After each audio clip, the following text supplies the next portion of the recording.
kept growing and growing, didn't it? I think we have like 10 people on our team. We straight up got a full like week worth of development.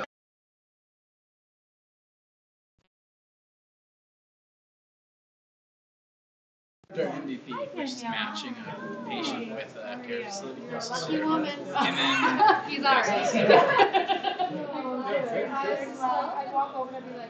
Is this yours? Right? I mean, I like making it pretty. Yeah. Sales. You gotta sell it on something. Oh yeah, that's a big part of it.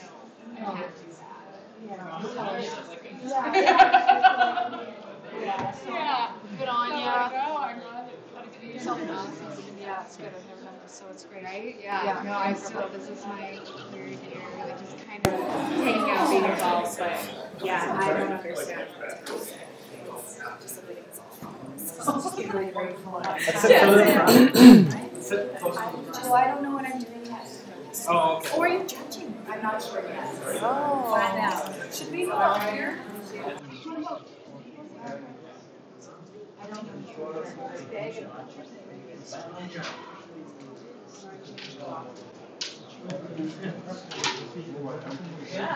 What's the order? Sorry? What's the order of pitches? I'm not sure yet to ask them this.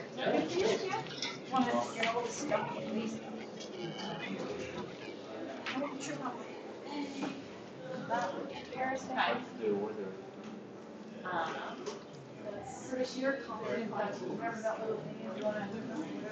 Yeah. Just testing it. And then you just split it. So it goes to the Oh yeah.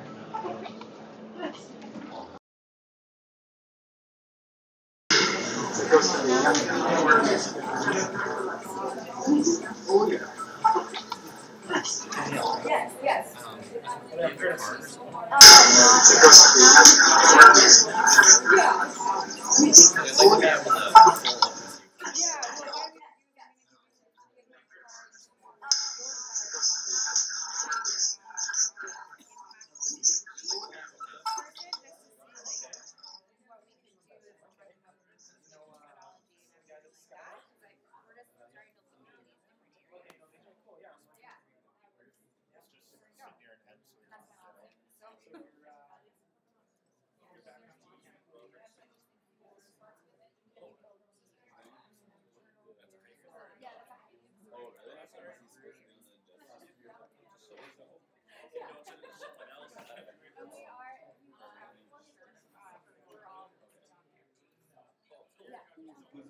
Yes. So I didn't want you guys to know I think it just goes by without really understanding how. Okay. So after a certain time period of the day, it's not active. I guess it's pretty close. It's usually within like.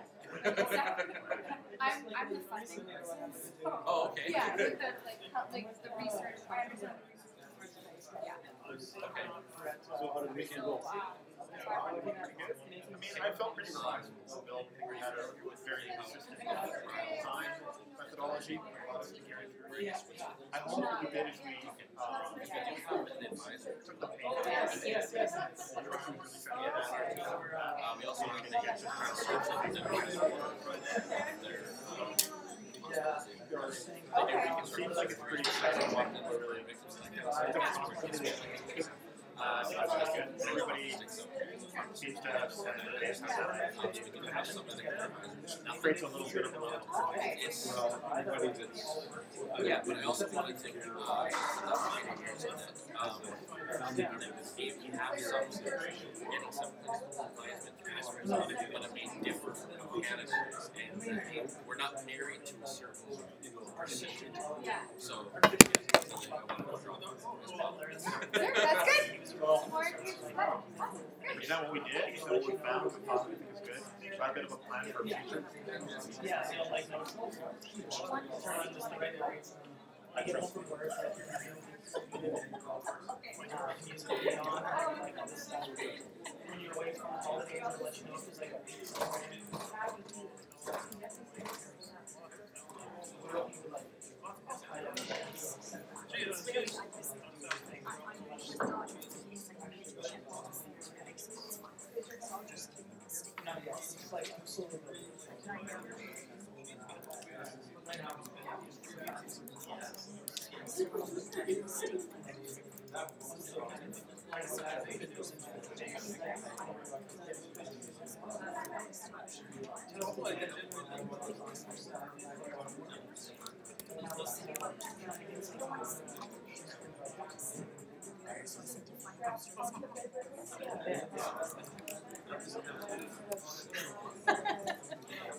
Well, you want me to actually say? Because that's what helps us. I don't know what you want to say.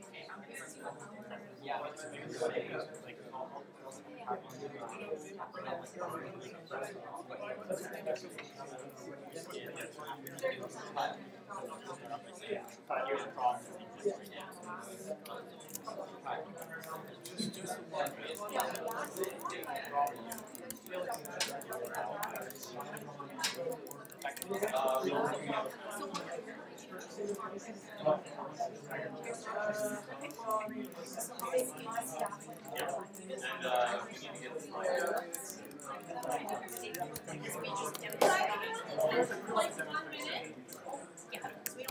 You are right, Drive.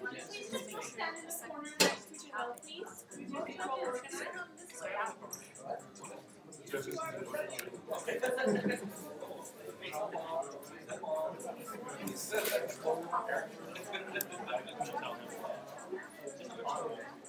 Eric.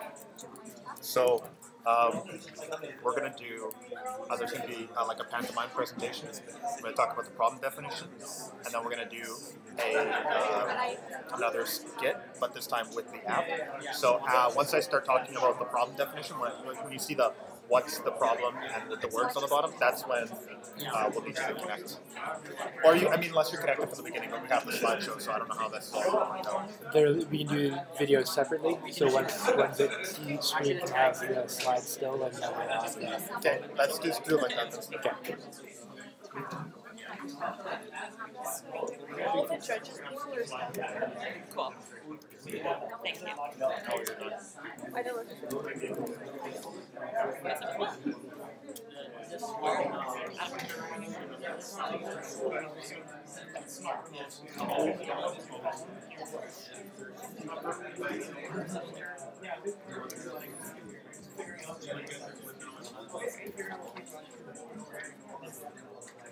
Okay, everybody, we're getting ready to start, so if you can find your way to your seats, and we'll begin in just a moment.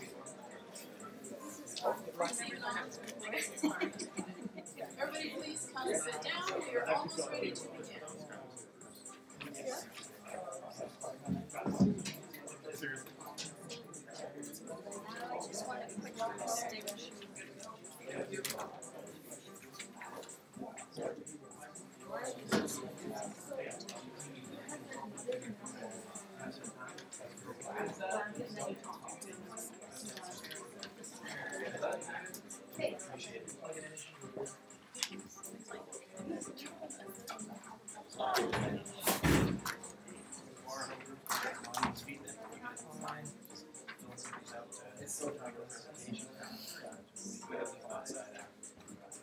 Okay.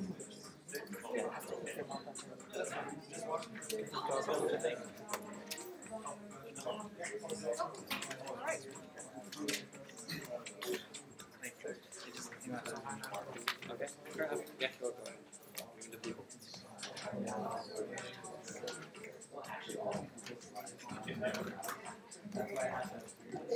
I can probably do this. I don't know what I have. I have no idea what I have. I'm on before. I don't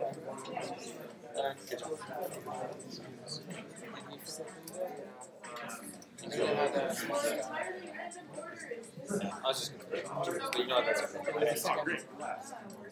Oh, perfect. Yeah, one of the best options. Anyone got that?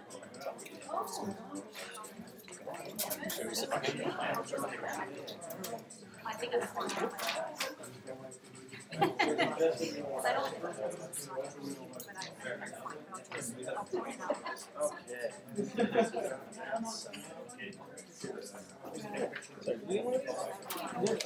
No, we wish I should have do that, yes. Help our help get better. Sure. Awesome. Right. This is not much.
Yeah, 2 pens left for over 100 sheets.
And I'm just gonna motion it like it to right, just go.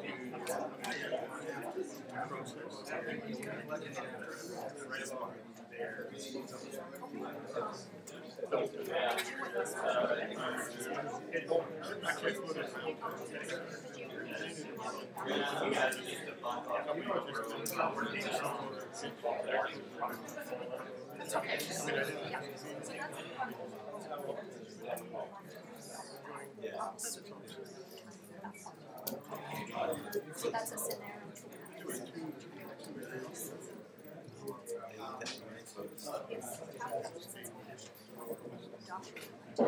Yeah, so it's going to have a heel tap. Eric's going to press the key button and change the document change. Oh, okay, so there's a problem too.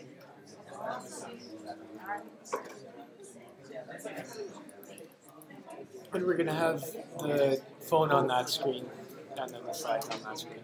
I don't know if you're ready. I'll talk over it. And the speaker is sort of right in front of it.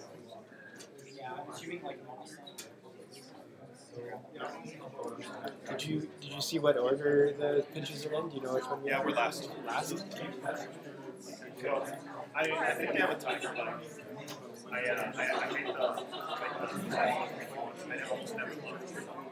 And I would say like 2. I think that I'm going to just say nothing. It's sort of quite like 4. I'm like, oh my god. Use this one. Wait 5 minutes.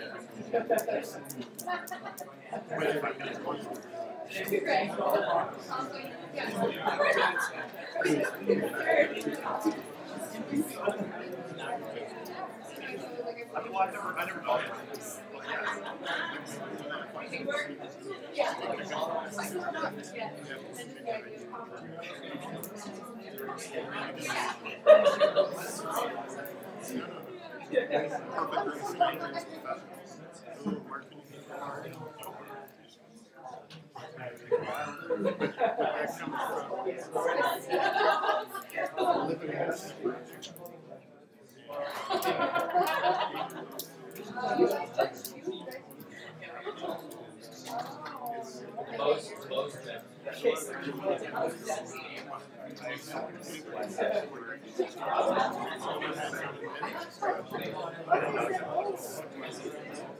So I guess this is the day that I decided to have one here.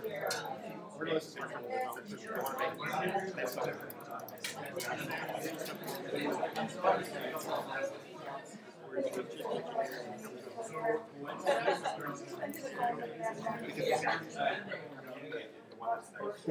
but the other thing is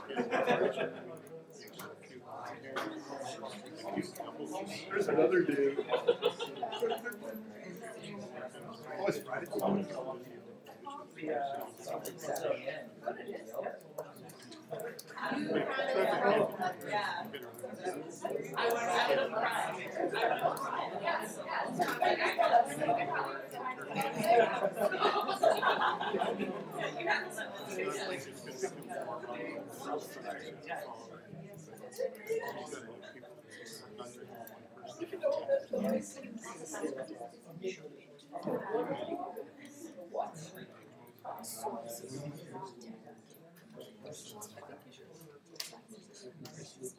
That will be. We don't need chat.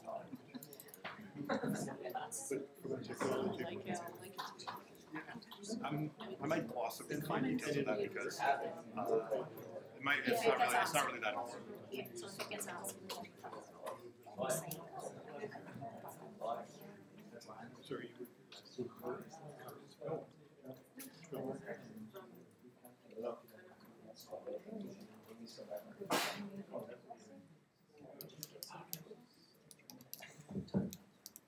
Hi everyone, welcome back. I hope you guys had a great weekend. So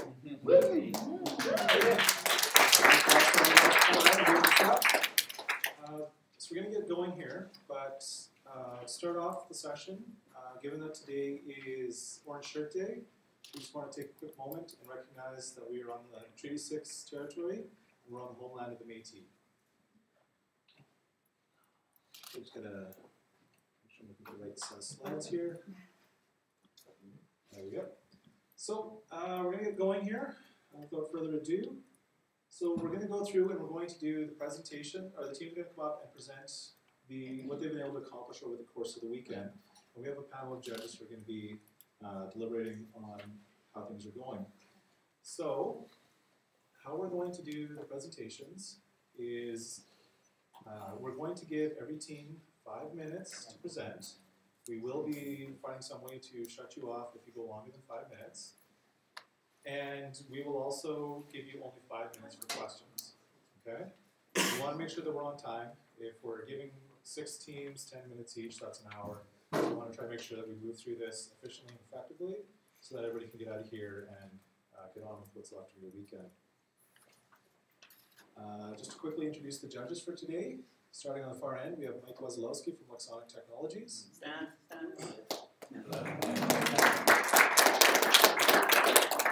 We have Aftad Ahmed. Yes. Aftad Ahmed, who is one of the sponsors from the Saskatchewan Medical Association. We have Tyler Moss, sorry. Tyler is one of our patient doctors who is here this weekend. We have Guy Patterson, who is one of the directors on our company, and also with IRG Informatics. We have Tom Kischuk, sorry. Tom Kischuk, who is with Federated Co-op. We have Danielle Barbison-Borsma, who is with Sharp. Sharp is also one of our sponsors. And then we have our 2 co-chairs. We have Whitney Curtis and Lucas Puss. And you also have me. I never had a name tag on a weekend, so if anyone's confused, my name's Adam Kenneth. So without further ado, we're going to get started. So I'm going to invite Team Vital View up.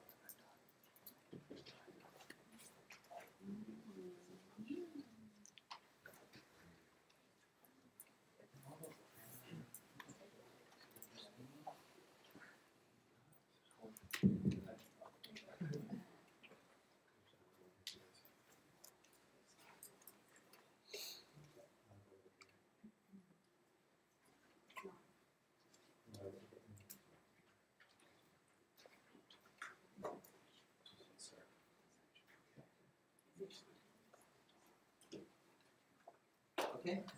Good afternoon, everyone. My name is Mahmoud Asala, and I'm a second-year medical student. My name is David Hanke. I'm a computer engineer.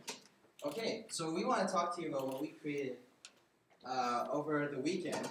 So again, to remind all of you from Friday, that chronic disease is at an all-time high, and it is increasing. This is costing our system billions of dollars, but on a micro level, this has devastating impacts on patients as well as their families. Proper monitoring and tracking, we need to do that in order to manage these chronic diseases. However, the current measures are not working. These result in a high rate of non-compliance, people not tracking their health data, and they're quite difficult to use and use quite archaic technology. This matters because the health impact of chronic disease, I think, is very obvious.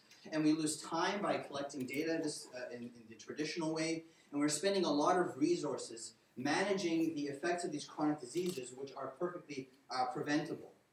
The inconvenience of using current methods and tracking can actually be quite demotivating for patients, and so they don't feel empowered to take control of their chronic diseases.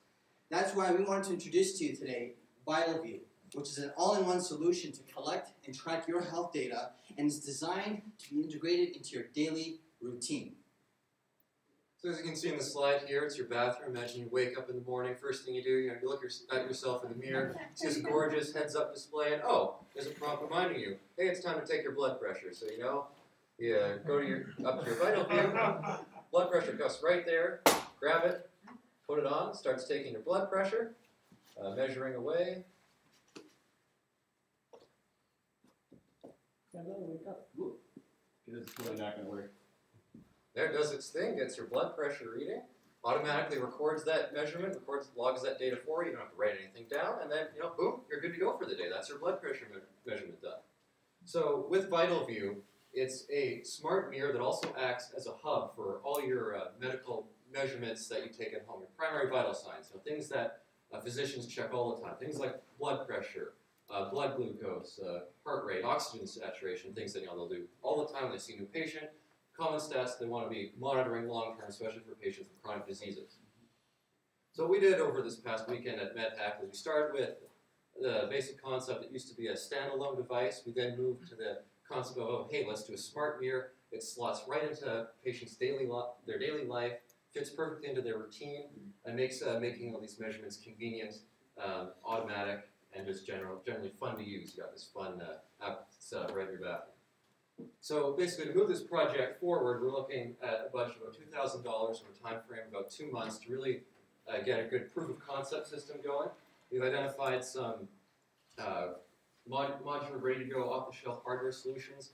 You can see here there's a board called the Healthy Pilot. It's around the Raspberry Pi. It's got all the hardware we need to interface various types of medical sensors, blood pressure cuff, pulse oximeter, things like that. We've also identified another Raspberry Pi open source project called Magic Mirror that gives a ready-to-go API for creating smart mirror displays that look gorgeous, beautiful. Just take these two things, slot them together with a bit of custom software, and we think we can get a solid proof of concept prototype ready to go that we can shop around and pitch.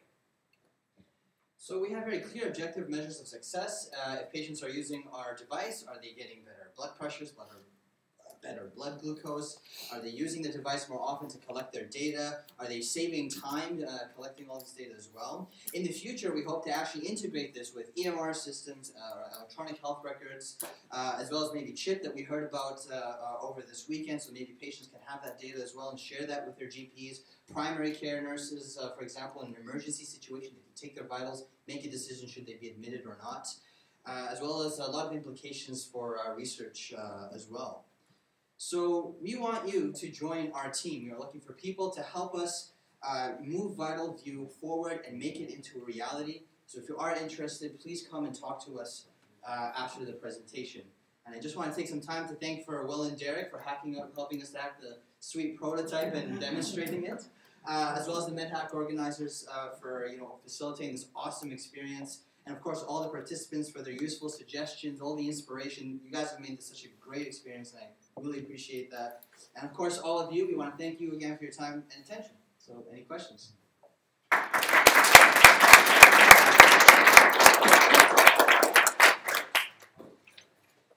So, yeah, we're ready to. Any questions from the audience? How unique do you think this product is? Have you done any research before over the weekend about anything comparable in the Yeah, certainly there are people who have made smart mirrors before, usually kind of like hacking projects over the weekend sort of thing. There are solutions currently for tracking, measuring your blood pressure and whatnot. But as you mentioned in our presentation, we want to combine these two technologies to make it really easy to use and bring that technology into the future. Okay, I saw that hand first. For diagnosis and that kind of stuff, do you see this taking a strain off of ERs in, for example, making the mirror available to, say, Healthline? So someone calls in and says, do I need to go to the hospital? Yep. The Healthline nurse could access the mirror and say, just take your vitals and then have additional information there? Yeah, certainly. I think that this could definitely be used as part of the tool, a decision-making tool that nurses like on Healthline has alluded to in an acute care setting. I'm feeling kind of sick, I'm doing this, and if their vitals are pretty bad, then maybe we could expedite their admission. But maybe not, then we can kind of not clog up the system of people who might not need to be in emergency. You're fine, you can probably see your family physician tomorrow morning or something like that. So certainly there's a lot of scalable applications for this VitalView. Yeah. From a health equity or an equity perspective, is this a technology that every single Saskatchewan resident can afford to adopt? I think so. Our project, less than $2,000 is to actually make prototypes. We can actually create one prototype or a proof of concept that actually works for less than $1,000, and that's just like initially. Once this thing is mass produced and scaled to that size, we can definitely bring it to a cost. I think that insurance companies will actually pay for this sort of thing. I think that governments will subsidize this because we're not only saving health impacts on the individual, we're also saving money to the system on a long term because we are giving a very practical solution to attacking chronic disease, which is very expensive.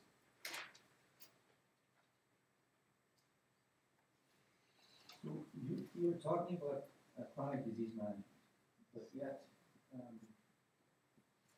there could be a list of devices that can be used, taking blood,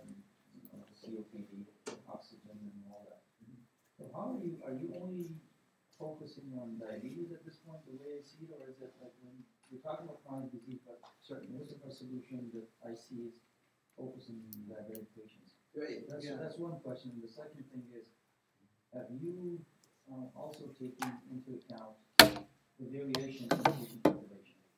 Okay. So across the spectrum, I don't think the mirror, which is I see, and how many washrooms can you actually imagine or you can envision this mirror to be installed in? Okay, so to answer your first question, of course we wanted to design this as a hub that can integrate data from all types of devices. If we talk to manufacturers of CPAP machines or dialysis machines, for example, we can collect data from there and display it on the smart mirror as well. It's not just blood glucose, we're actually taking all your vitals, your BMI, which is applicable in many chronic diseases, blood pressure, heart rate, these kinds of things are very applicable to cardiovascular diseases as well. So certainly not just limited to diabetes, but even then, diabetes is also a very devastating disease. The incidence is more than 500 million people in the world with that. So I think we have a very practical solution to not just diabetes, but many other solutions as well. I think this kind of is related to the previous question. Everyone does have a bathroom, everyone does use a mirror, everyone has certain vitals that should be tracked and measured, whether they have chronic diseases or not. So I certainly believe that this sort of thing can be a ubiquitous standard appliance in people's homes, certainly. Thank you for your questions. Great. Okay, thank you very much.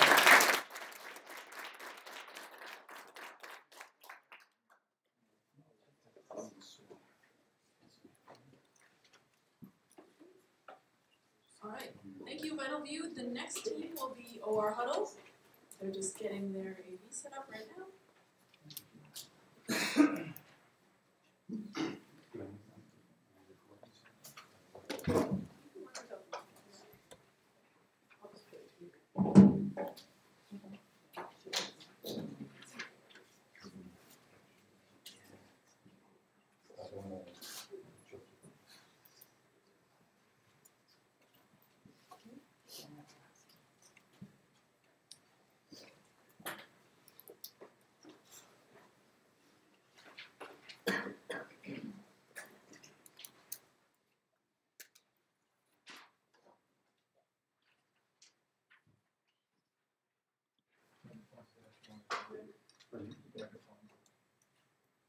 Do you need me to use the microphone? It's up to you. I prefer not to. Good afternoon. I'm Kishore Viswanathan. I'm a urologist in Saskatoon. Operating rooms are one of the most complex, high-stakes, and expensive environments in medicine. Everyday operating room teams are expected to provide safe, effective, and efficient care across a wide range of surgical procedures. But every day, new teams are formed. New combinations of anesthesiologists, surgeons, operating room nurses, and technicians, and trainees come together to provide this care. So coordination and communication is a challenge. One screen went dead there for a minute, but go ahead. Communication and coordination is a challenge. One of the most effective tools that we use is a morning huddle, where all the team members come together first thing in the morning, discuss the plan for the day, and identify any challenges. And one of the very common pieces of feedback I get as the surgeon leading that huddle is, "Doctor, thank you for leading the morning huddle. It really helps us with our day." OR huddle does it better. During the weekend, our team has identified 3 problems with OR teams that are newly formed. First of all, there's asymmetric information. Not all the team members have the same information. There's gaps in OR team communication, and there's lack of coordination of training and education. Very importantly today, we want your feedback. You're all interested in making change, making improvements in healthcare. We want to have your feedback, and that's why we've distributed these feedback forms.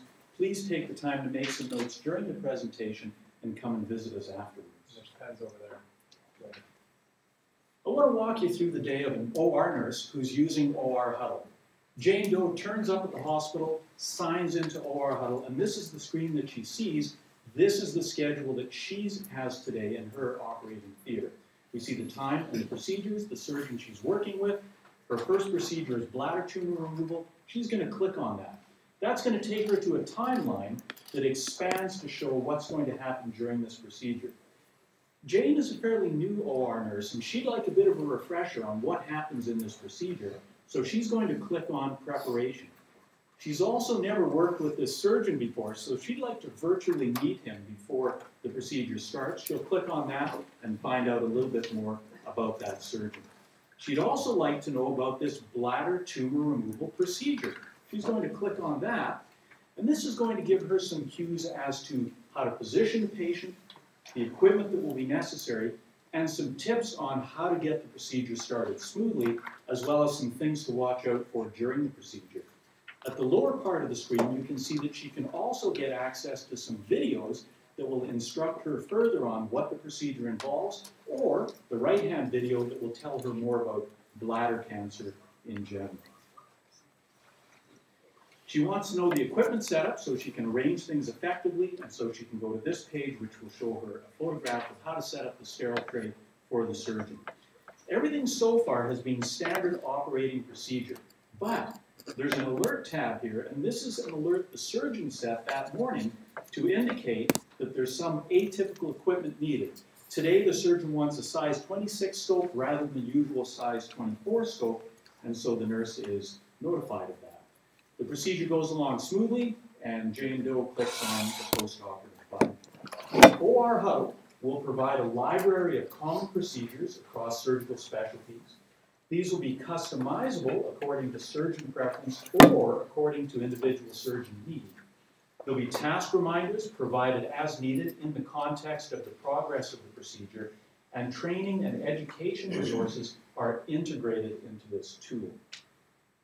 Our developers have looked at options regarding whether this is feasible, and this is something that we can do. The current competition is not looking at this space. The competition is looking at efficiency in the OR, but not talent development. The Saskatchewan Surgical Initiative is the local controller of surgical services, and we feel that's not a competitor, but rather they're a partner, and there's potential integration of our product with what they're doing. Our execution strategy involves partnering for development with the other authorities, but there is the opportunity to do private development and marketing. We want to hear your thoughts. Please collect them on the sheets, and also join us at the back outside to look at our interactive demo to get a better idea of this concept. OR Huddle makes perioperative care safer and more efficient. I'm in the OR every day. You may be in the OR someday, and OR Huddle will be there with you. Thank you.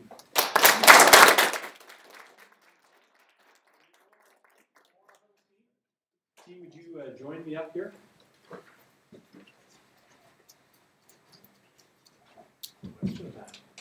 Any questions about OR Huddle? We have the whole team here. Please. You mentioned on Friday that the prep for manual surgery for a new nurse could take 4 hours. What kind of a lead time do you have for some surgeries? Do you feasibly get the lead time to bring someone up to speed on a new procedure in that time, even with this tool? So the OR nurses are already extensively trained.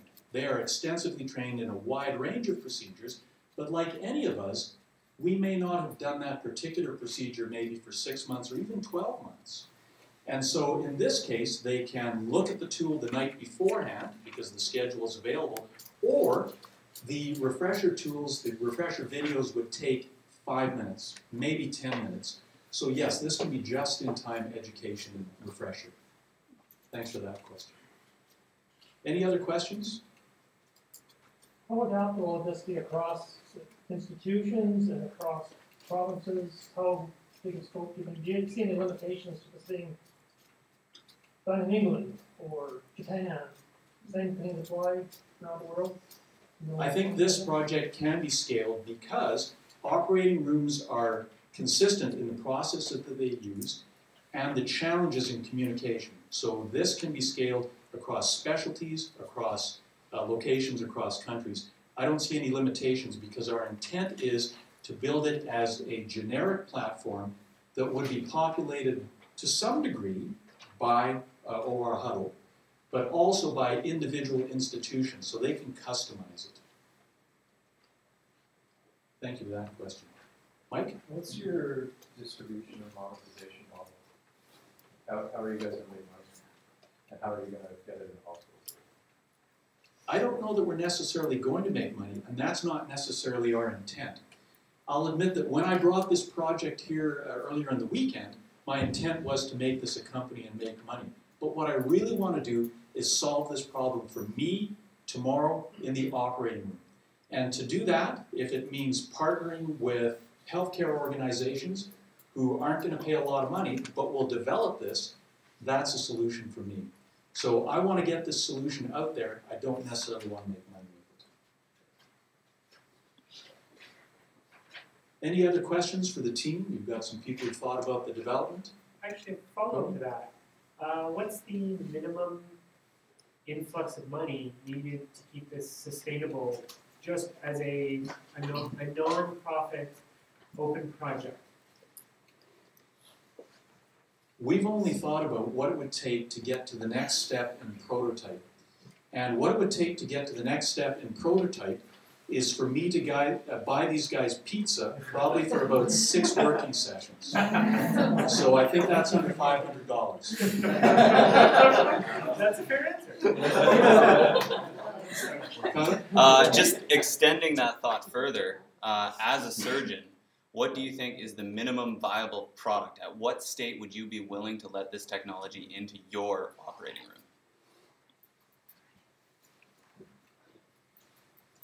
room? I can't make that judgment because this really involves the whole team. The primary users are going to be, the nursing staff is going to get a lot out of it, medical students and nursing students will get a lot out of it. What the surgeon gets out of it is a better coordinated day, with less waiting for instruments or waiting for patients to be prepared. So I don't think an individual can judge that. I think it needs to be more on the team coordination. You want to say more about that? I guess just so from a team's perspective, how soon can you let this come into that space that needs to be highly regulated, needs to be high performance? For testing, as soon as we have a model that works in the same way that the mock-up that you just saw, for testing, because there's no patient safety issues, there's no patient confidentiality issues, you didn't see any patient information there, that could come in a prototype anytime. I don't see any impediment to that at all, and that's my intent. As soon as we have a basic working model, I want to bring it in informally to the operating rooms where I work, in a team that's motivated to try it out, and then start improving on that initial prototype. So the answer is very soon. The lights just dimmed. Can we have one more question? Is that okay? Thank you. So what's your vision? So there are 2 aspects of this. The way I see it is that it's a database of information. So who is making sure that it's up to date? The information that's there is accurate and it's available. So who is that team that's making sure that all this information... That's exactly right. It is a database of information, and that database already exists in folders and files all over the operating room. We want to consolidate it, and each individual organization will make sure it's up to date and accurate according to their needs. Thank you to my team, OR Huddle. Thank you for your feedback.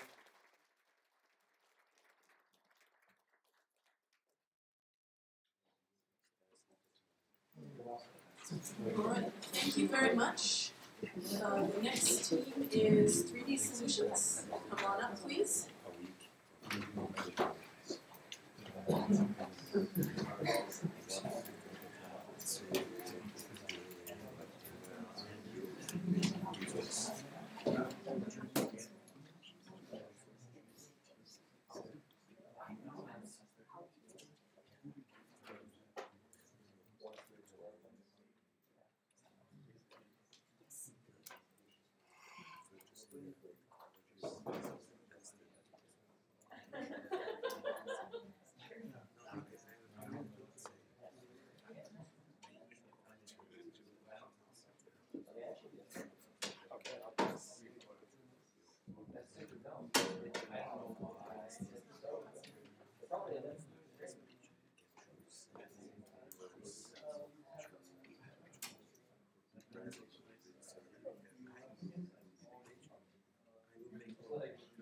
Swing by my... Do you demo where it can go.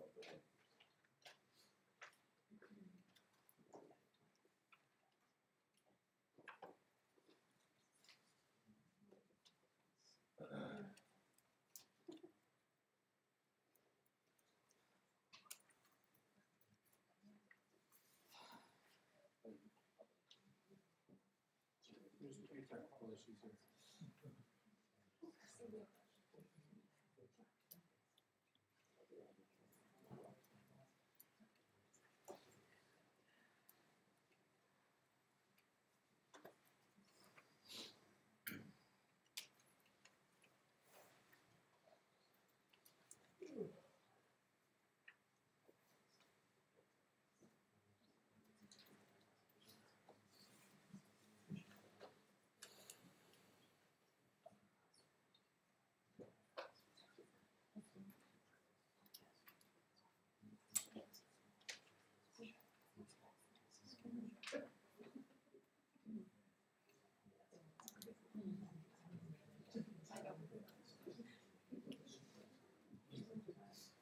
Hi everyone, I'm Fatima and I work with someone on design and fabrication of customized structures for biomedical applications, and this year our focus was on dental applications.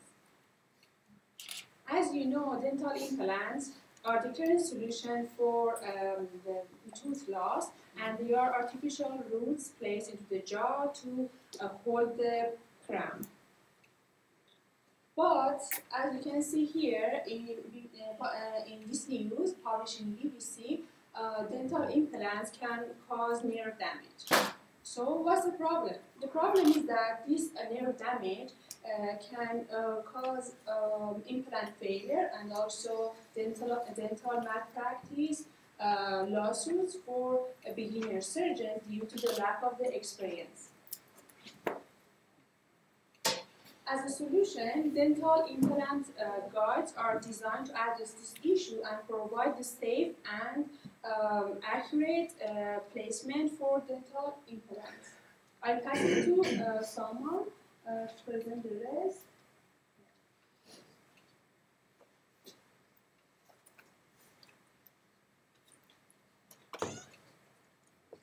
Thank you so much. So as you can see here, for some reason it's not playing. You can see here it's basically dental implant guide in this picture. And this is generated through DLP technique, which is one of 3D printing techniques. What I want to focus right now is there are some issues if you want to create these kind of guides.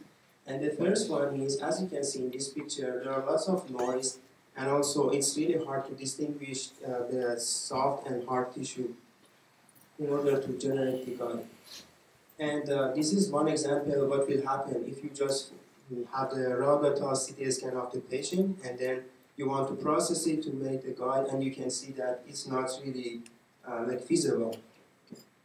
But what is our solution here? What we are doing here, we are just focusing on 3 subjects. The first one is try to work on the slice thickness of the CT scan, like using a more accurate CT scan. And the second one is working with the threshold in order to figure out soft tissue and hard tissue, and then separate the hard tissue. And the last one is like the 3D print. And in this picture, you can see the last final model we created from the dental parts of the bone. And this is the mold that we created with using these parts of the bone. And these are some prototypes that we created the models and we printed these parts. And if you can, I can pass it later to see. But as you can see here, this is the mold created from the patient, and then we will put it on the top of the teeth, and there is a hole on the top, and then you can exactly drill the specific location that you want. And the good thing is that you don't need to calculate anything, which angle you want to do the drilling, what is the depth, everything is calculated here, and you just need to do the drilling. And here in this picture, you can see what is the conventional technique, which is like doing the molding. And for this one, The patient should go back and forth to the office, and dentist should do a couple of calculations to figure out what is the ratio between two jaws. But what we are offering here, all we need is the CT scan data of the patient, and we can create everything up after that. And just a quick note here, as I mentioned, the picture I showed you was in dental implant guide fabricated through the DLP technique, which is a very expensive, because in this technique we are using photopolymers. But in this technique we are using fused deposition modeling, which is the model we estimated is around like $7. And for the future application, we can use this kind of guides for root canal treatment, and also we can further step forward and then use these kind of techniques, use the same approach, and instead of CT scanning, use 3D scanning, and instead of using X-ray, we will use like optimal techniques to 3D scan the dental part, and then from that we can create the model. Thank you so much for your attention, and you are 3D Solutions.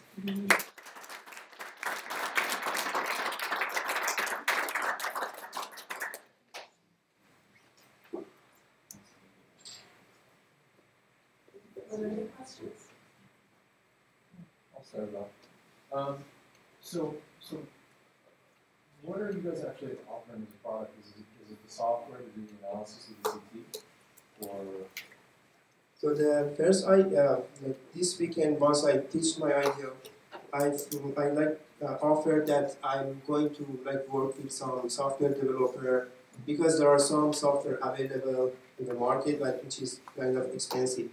But for this one, I try to mix a couple of open source software and to try to reduce the noise, do the modeling, and all this stuff.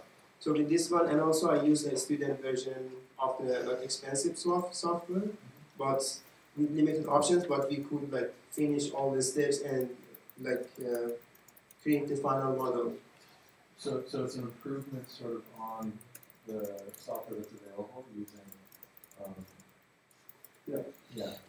So using some image processing. Is that correct? That's correct. And then if you can just go, sorry, one more slide over. Yeah. And then it's 3D printing of the actual guide. Yeah, I can pass it to you. So these are the parts that we printed. And basically, we will put it on the top of the case. For this patient, there is no piece. This is just like the soft tissue. So we'll put it, and then this is just a prototype. It's not really complete. But in the actual one, there is a hole on the top of this, and then the main thing is that for most of the residents, we just start to do these kind of surgeries. And the problem is that they don't know. This is kind of unique experience to do these kind of surgeries. They don't know what is the actual angle to do the drilling stuff, and quite often you can see that the drill is passing all the way and then destroying the whole bone, and then the patient should wait for 6 months to regenerate bone and then go for drilling again. But with this one, even a new surgeon without any experience, because we do all the calculation, as I showed on the first slide, we can have nerve damage, and nerve is passing from this way. And like in this picture, so nerve is exactly here. We should not touch it, and this is the problem that we have. And in this case, we are calculating this guide, the height of the guide, and this is exactly, we will let the surgeon know, okay, just grab the drill number 6, and then do it just 10 seconds. And there is no other way to do different angles. The angle is fixed, and we check the CBCT data of the patient, so everything is fixed, just do the drilling. And that's good to go.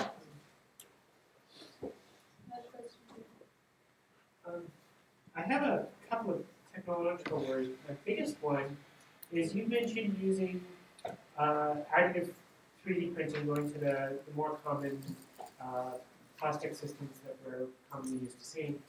But resin systems produce a harder product that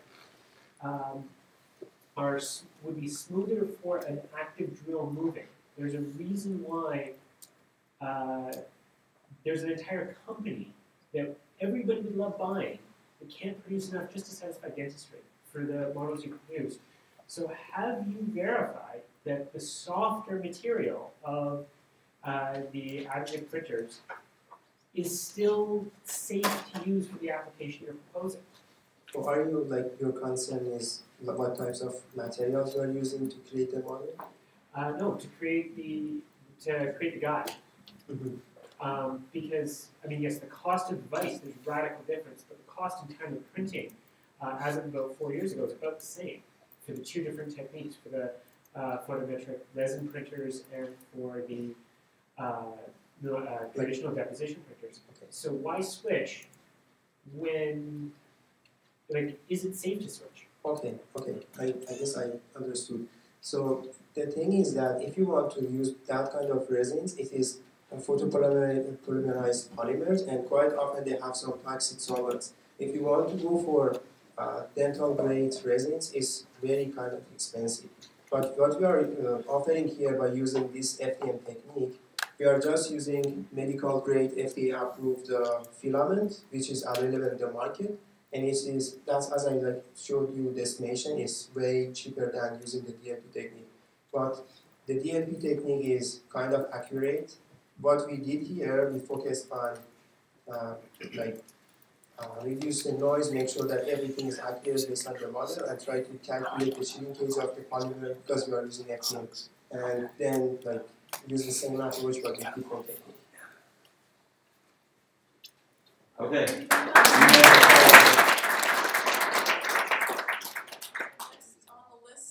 Is home stretch. We're in the home stretch. Everyone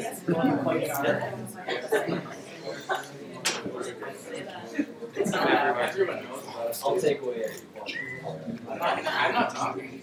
I didn't want to.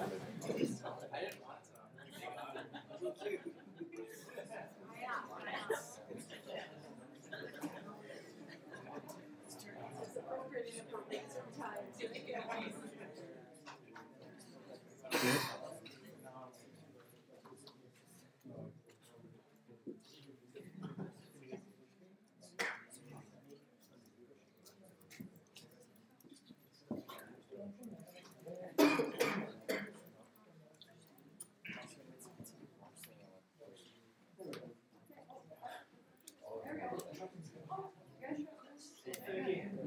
Okay, we're just getting into the home stretch of the afternoon here, so everybody's still with us. So, hi everyone, my name is Pam Mulder. I'm the Director of Assisted Patient Flow and Navigation for the Saskatchewan Health Authority. And this is Curtis, he is a software developer, and I had to learn what that word means. I'm very grateful. So what we want to talk to you about today, we're from home stretch, moving care closer to home. So really the problem arose with, really we have a process currently where there are patients in the hospital that no longer require the intensity of services that they currently have. So higher level of care, going to a lower level of care. So what that really means is transferring a patient from one hospital in an urban center maybe to a rural center in that hospital. We do have a process now, very inefficient, very complex, with lots of communication points, handoffs of communication, and potential errors or risk there.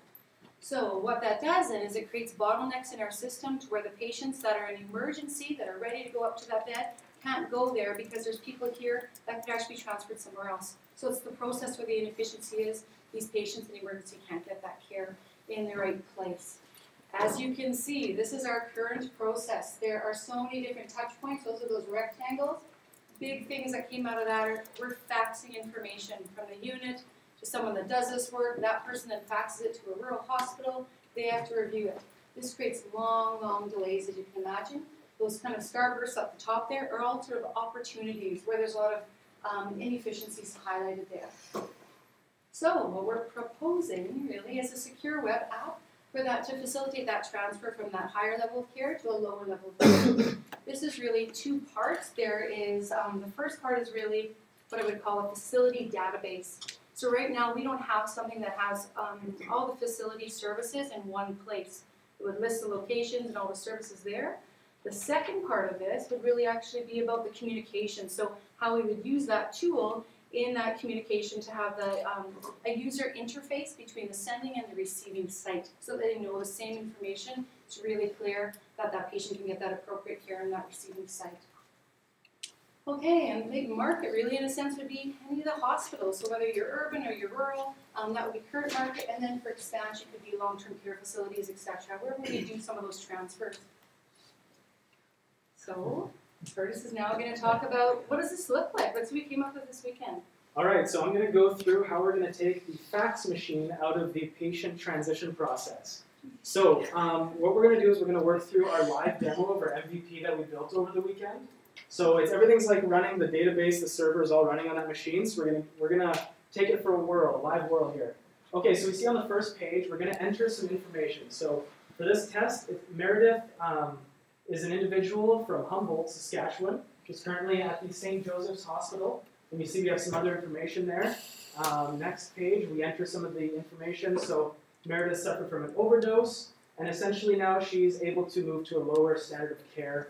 And she's ready to be moved. So on the next page, you choose which elements of care are needed. So she needs a medical unit at a hospital, and she needs lab services. So now this is going to go query our database and come back with all the hospitals that satisfy that functionality requirement in order of which ones are closest to her hometown. So that way she can be closer to her support network, her support system, and also she's going to clear out a bed at the original hospital that she was in and get rid of that bottleneck as we discussed earlier. So yeah, essentially it's a system that's totally done in software, that's the MVP, and it's scalable. I'll hand it back to Pam to finish up. Okay, so what this is actually showing you is sort of the second phase, or what we see as the next step that we could use as well. So this is that user interface. So we'll just kind of demonstrate how easy it is to sort of create a new patient profile that needs to be transferred. This patient can be transferred. So we enter in all of the information as the sending site. And then what we'll see on both ends is really an example of patients that would need to go to that facility. And so as you can see, we've got a list there. There's some color coding there. The green would signify that that patient is ready. We've got an appropriate match. We can move forward with that transition. Somebody that's down in yellow, as you can see with Meredith as our example, we're just awaiting approval there. So we have to have that touch point with that facility. Everything's good to go. Let's get that transfer going. Somebody that's red, as an example there, something may have changed with that patient condition. So we have to make sure to flag that. So just in summary, we really want to go through, look at the opportunities for the improvement. So all those touch points, all the improvement there, how long? The original process, 16 hours. Our current process is 16 hours. We've scaled it back to 2. Got rid of it, that so many people involved, and we actually have some accountability and monitoring of data with the new system. So the secure web app kind of hits all those high points, really. Fewer touch points, less lead time, and that reduction in that labor part so that we can actually get that patient transferred safely. Thank you.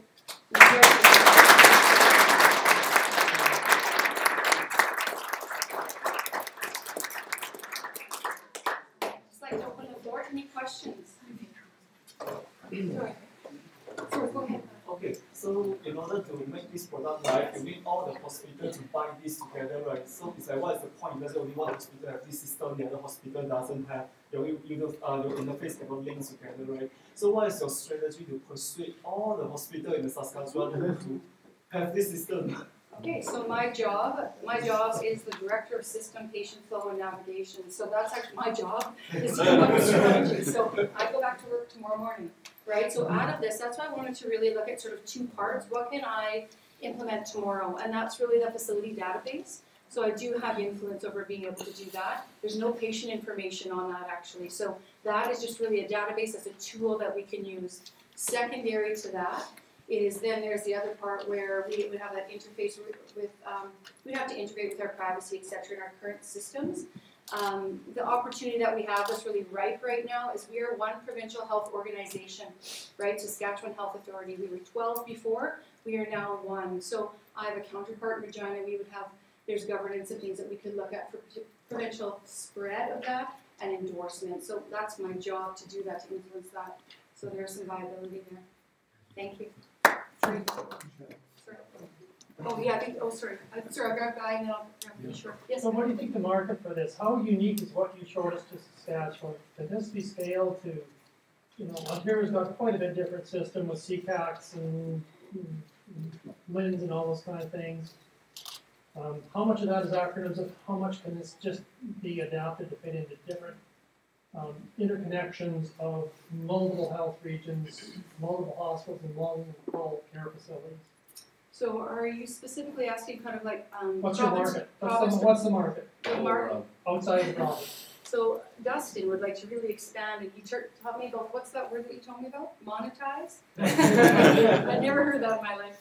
So anyway, so I think there is absolutely potential. You do it every day, you get paid for what you do. Yeah, exactly, yeah. So I think there is real potential to do that, because the problem that we have as an example, this problem exists everywhere. This is really creating some tools to make the process more efficient, and really that patient safety and the appropriateness of where we're delivering the care for that patient. Yeah, sorry, I'm just going to ask, sorry. Just a second part. What do you think the barriers to doing this? If you said had all the money and all the resources to do this, what are the barriers that could stop us from being successful? I think with the second phase, with that interface, we're going to have to really look and see what we can integrate with our current privacy and our applications in-house. That would be number two, that would be my first one as a start. Yeah, and then Kishore had a question. It's not really a question, just this will make my life easier, so please do it.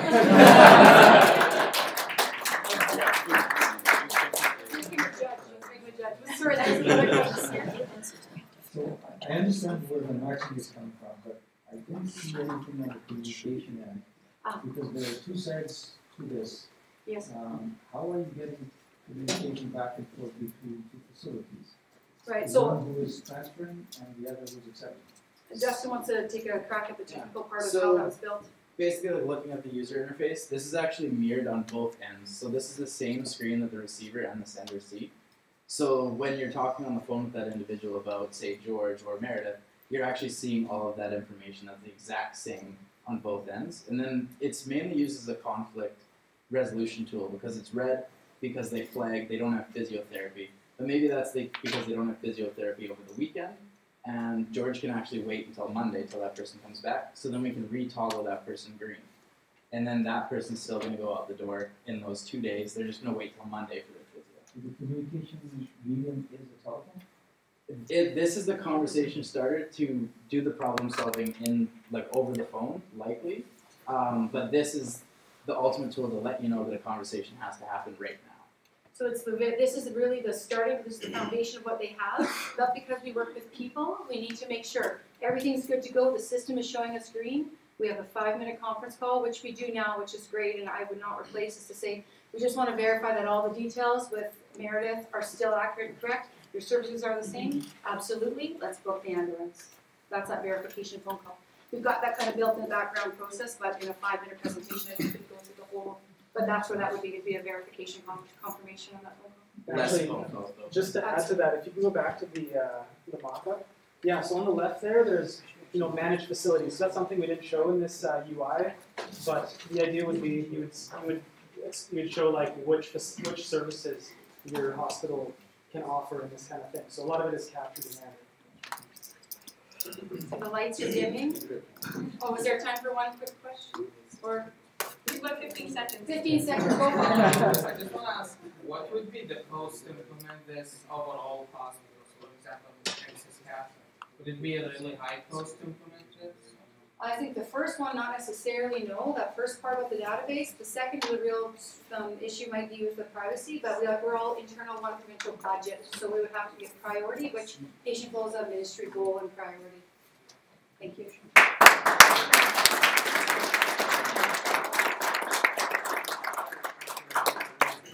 All right, thank you, home stretch. Next is Med.Hack.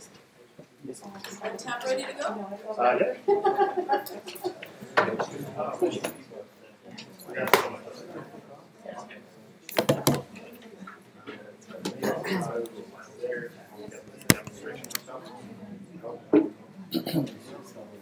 It's just going to take us a second or two to get the put it set up, guys. You're just like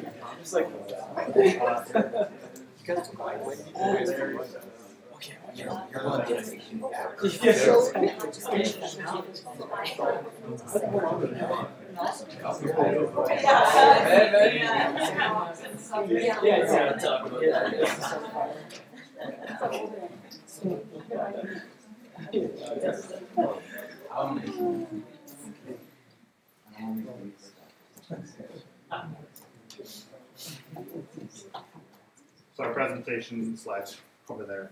The demonstration will be over here as well. Not perfect, but it'll work. You ready? Okay, so Med.Hack.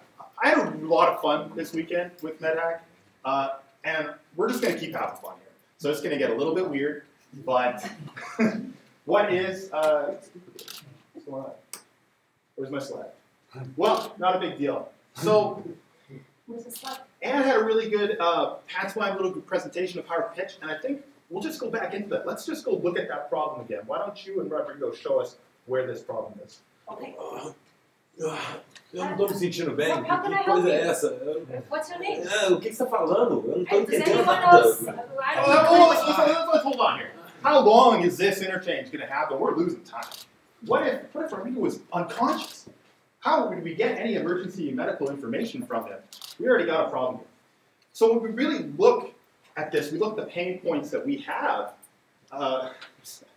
We've distilled those pain points down into a problem definition that medical professionals really require a very quick and secure way of accessing emergency medical data of a patient, especially one that could be a different language, conscious, or a very, very different amount of other conditions. So we developed the system to try to move past that. And we have some really ambitious future stretch goals, but let's go back into a different demonstration with the tool that we developed. Okay. Eu não estou me sentindo bem. How can I help you? What's your name? Oh, O que você está falando? oh, Eu I'm não estou glad you entendendo. have the health card. Okay, so we're just gonna, is this, So the patient brings their health card and taps. And we've now read the data off the card of their emergency requirements. And we can scroll through. We have access to that. That's open for everyone to see because this is the type of data that you want people to know. You could be a first aider coming to a situation like this and get this information, which would be critical. You might even be able to pass this on to 911. And the ambulance might be able to get that then as well, and they're pre-prepared for the crisis. But what about other data? How does the doctor get involved? I have a specialized doctor. Up here? All right. So now the doctor has tapped her card, and we have a three-part authentication process so that she can now access all of the medical records. So Anne, you're going to talk a little bit about why this is a really good solution. So in terms of the impact of the Med.Hack, we've identified a clinical need in our skit here. As you illustrated in the first scenario, patients who are unable to communicate clearly face barriers in conveying their medical history to the healthcare providers. What the Med.Hack will allow the users of the healthcare system to do is carry a validated, up-to-date patient summary profile physically in their wallet. What sort of future do we see?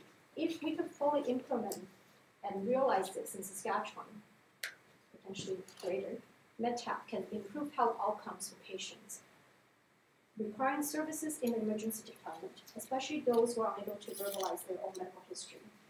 And it does so by providing a treating physician like myself easy access to patients' most pertinent medical history. It can also reduce wait time potentially and improve efficiency in our health system by eliminating this unnecessary delay currently exists for acquiring relevant medical history, oftentimes through fax machines from up north perhaps.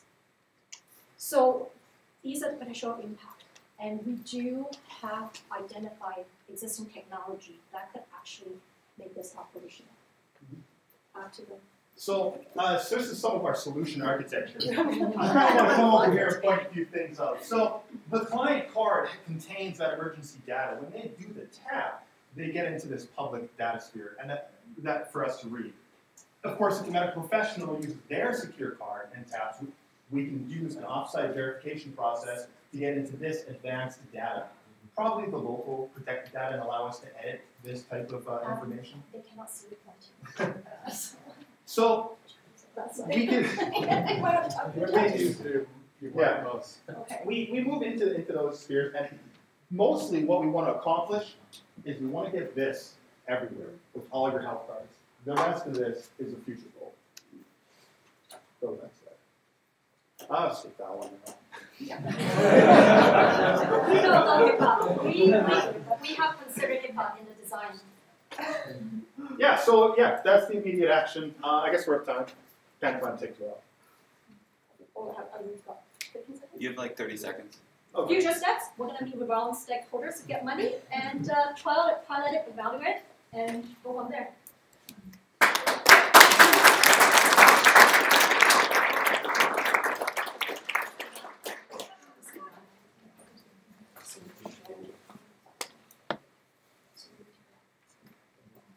So, any questions? Probably lots. So have you considered that, so tap and go has been around for a while. I think the real challenge is making information available to the tap. So have you given any thought to how this information would come to the card? I think the tap itself may be the easiest part to tackle, the information collection, so that information is one source of truth. Yeah, absolutely. For the patient, how would that information come? This is actually a big question that we spend a lot of time discussing. How do we get that information on the card in the first place? Well, this part here, this public data editing, is what we'd like. We'd like for the patient and the family physician to have the conversation when they get the new card, that the physician accesses it and creates their first public profile. And we just build from there. Practically speaking, Adam mentioned that currently, if we can acquire a prototype reader, just like you see in the bank, at the terminal, physically connect it to the computer with EMR in our existing clinic, we could direct that to read off the patient profile summary currently exists. So as a physician that inputs patient summary data, that file, that patient summary profile is already there. So what, I mean, of course we haven't tested out this weekend, but what we want to parse the data at the clinic and put it onto the NS. So what this tab will enable you to do is that interface when you don't have easy access to your family physician. But the hierarchy of how information is going to be edited, patient is not go back to the trusted physician. Family physician gets specialist reports from all sorts of places, physically, manually updated. And what we identify is actually technology exists currently. So if we could pilot with a little terminal, have a card that's chipped, they could read it off before they leave the clinic with their updated patient summary profile. That's a goal. What, I don't know this, but these guys actually work through that route. So 3-stage authentication, and they know the current technology exists. So we are not required to create new security, and so what they have figured out is that we need to repurpose current technology, but it's actually doable. So we're talking, and this app, this is actually, we didn't pretend, it's actually, that app is on the phone they developed this weekend. So that app got developed already. And the physical part, what we can do is have a copy that does not require internet as well. So you have the bare minimum copy. You thought about encryption, decryption on the card? You guys have. Yeah, we've had to the judge on one side. We've had some pretty lengthy discussions about that. Actually, Will helped us out a lot with understanding that type of stuff. And I'd probably direct it to him for a better understanding of exactly how all that works. I'm not an expert in this. We'll use the good chips. Visa tap to pay chips are about 50 cents right now. So, and that does the encryption inside the card itself. The full medical data, put that in there, it's just not happening. But what you're allergic to, like, yeah, don't feed me penicillin, please. Yeah, so the data from the EMR is not on the card. It's a subset of data. That's physician access. Got it. Yeah. So do you see this, would you see this replacing the current health card? Everybody carries? And you're optional to put that in that That's what we look at, yeah. They stick it on the student card. Yeah, like my student card. Does My anybody bus know- pass is just a sticker on my student card. Yeah. We could do that. The current health card has a mag strip. Does anybody know the capacity of that mag strip and what's on it now? Yep. Capacity. Not very much. It's basically just a health card and like your name, just numbered. Although the chips that we're talking about, you can put a kilobyte on there. Yeah, no, I'm just wondering whether you could run a trial or something like that.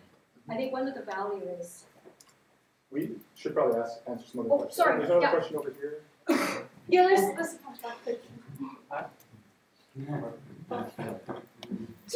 Okay, so how do you guys authenticate the patient if the patient is carrying his or her smart card? So for example, let's say my buddy from the States, he needs a medical procedure. In States, it's nothing is free, right? So he comes here, I give him my smart card, he goes to you, he taps it on your fancy app, and then he gets the medical procedure for free. So how do you verify that the card belongs to me and not my buddy who's visiting me from the States? I think that the real problem here is that your buddy is taking a really big risk with his life, taking your medical data into an important procedure. But I mean, he's saving probably thousands of dollars getting this medical procedure done for free. Our system has the 3-stage verification, and I would hope that the current methods that we're currently employing will secure us against this. Okay. Could you make use of finger?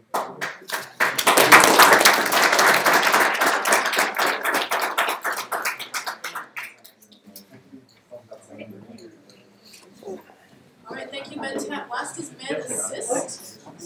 You can come up here and get ready to go.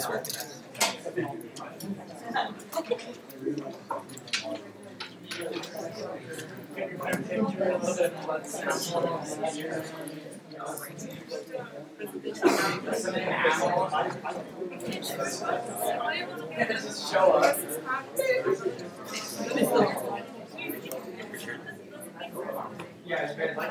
Oh, sorry.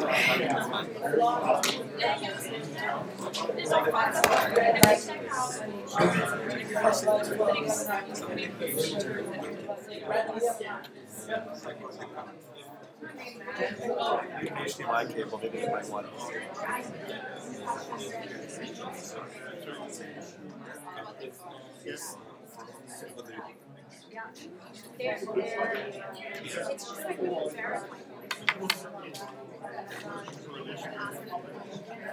How to make it work. How to turn it on, make it work. We need a volunteer. The volunteer should be able to read medical information, medical terminology, and be very comfortable about it. Any volunteers? Sorry, to read medical terminology? Read medical terminology I'll do it. and be comfortable about it. Adam? Oh, yeah, Adam, how do you feel about being a volunteer? He's a judge. Oh, I could he's do a it. judge, okay. Yeah, if you need, I could do it. What do you need to do? Okay. Your normal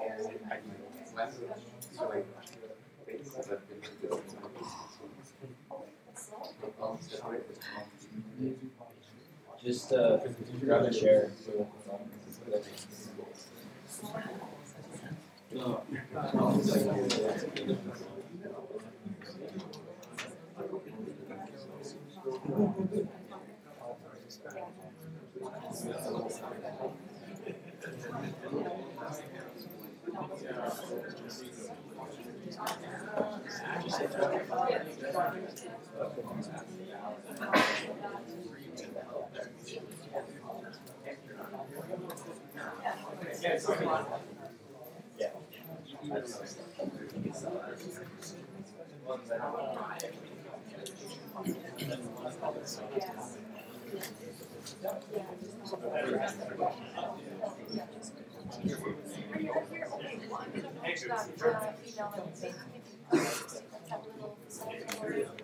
Okay, thank you.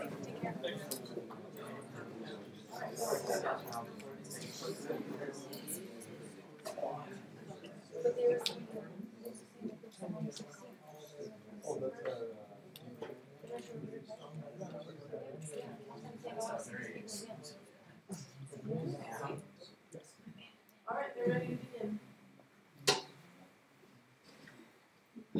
Hello everyone. So we are Team Med.Assist. EMRs have become a global standard for patient information storage and retrieval. EMRs have come a long way since they were first introduced in late 80s. EMRs are used pretty much everywhere in North America. In Saskatchewan, the EMR adoption rate has been around 80%, and we got that fact from SMA. EMRs have been used for medical information storage, and that medical information could be the patient's vital information, their lab results, and other pertinent medical information. With the advent of EMRs, they definitely made life easier for some of the physicians, but they actually brought a lot of problems with them. They definitely made a lot of medical records in digital form, but with that actually came three big problems. So one, we actually broken down into three big buckets. So let's talk about cognitive overload. So EMRs actually have so much information stored in them that it's impossible for a human to go through all that information. There have been a lot of reports, there have been a lot of research done about the use of EMR causing physician burnout, so it's a big problem. Second is, during a patient-physician encounter, the physician spends a lot of time in going through the past medical history of the patient, listening to them and capturing their current symptoms and complaints, and then coming up with a treatment plan, and then documenting that treatment plan in the EMR. Third problem, physician and clinicians spend a lot of time in doing documentation, which is sort of the requirement, one of the requirements of using EMR, and they oftentimes spend more time, not just during their work hours, but oftentimes even after hour. Our solution is Med.Assist. So Med.Assist is an AI-powered chat clinical assistant. So how would Med.Assist help you or help physician is with Med.Assist you can actually ask you can actually extract information from your EMR system by asking questions to Med.Assist using natural language. So you can ask questions like, is my patient a smoker, or what kind of medication is my patient taking for controlling their hypertension? So all these questions are facts about a patient, and that information is actually stored in EMR. To manually find this information in EMR, it would take you at least 5 to 10 clicks, and you might have to go through from one system to another, or maybe in some cases use another credential to log into another system. Well, in addition to answering patient-specific information, we also want our system to recognize physician's voice and convert it into medical notes. Also, once these notes are converted, then a physician can review these notes and then, with a simple 1 or 2 click procedure, paste all the information into the relevant fields inside the EMR. And then on top of this, we will have some calculators, we will have some additional information for physicians, and we also want to build in a feature that will improve the accuracy of cold claiming. So regarding money, if we just save 5 minutes an hour for a physician, that actually translates into $20,000 a year, so the value is definitely here, and it's up to the physician to decide how does he want to use his time. Does he want to improve the care, or does he want to have more patients? So now we are going to actual demonstration, and we'll ask Anne to read the text that we know. You have to come here to read the text. So, yeah. Oh, sorry. Here. Sure. So, and we just wanted to be fair with this demo. So, the document should be reading off. We have not trained our model, our algorithm with this document. So our system, our model, our AI algorithm is going to be reading or is going to be looking at this document for the very first time. And it's neither me or Andre who's going to be reading this document, so we'll have her read this document. So if you, yeah, so I'll just do it here.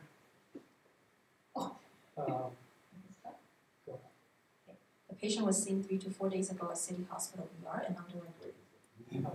A little bit more. The patient was seen 3 to 4 days ago at City Hospital ER and underwent evaluation and discharge and had a CT scan. The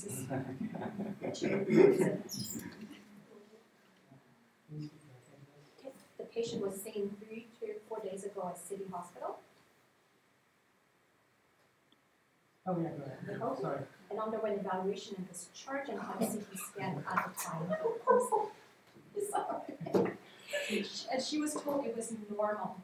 She was given oral antibiotics of Cipro and Flagyl. She has had no nausea, vomiting, but has had persistent associated anorexia. She is passing flatus, but has some observation symptoms, and last bowel movement 2 days ago. She denies any dry rectum and no history of dysmenorrhea. Her last colonoscopy was approximately 5 years ago with Dr. Smith. Okay, thank you. Thank you.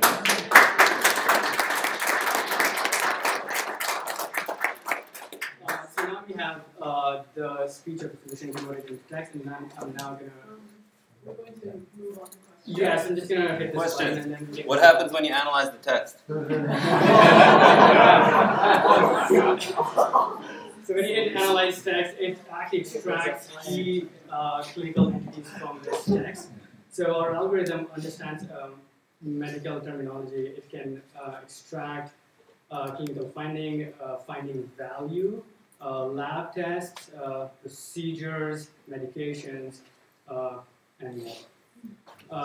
I mean, yeah, there's some ambient noise here, so it did not pick up our speech very accurately. But if we, I do have a sample document here, which is the exact document she was reading. If I freeze.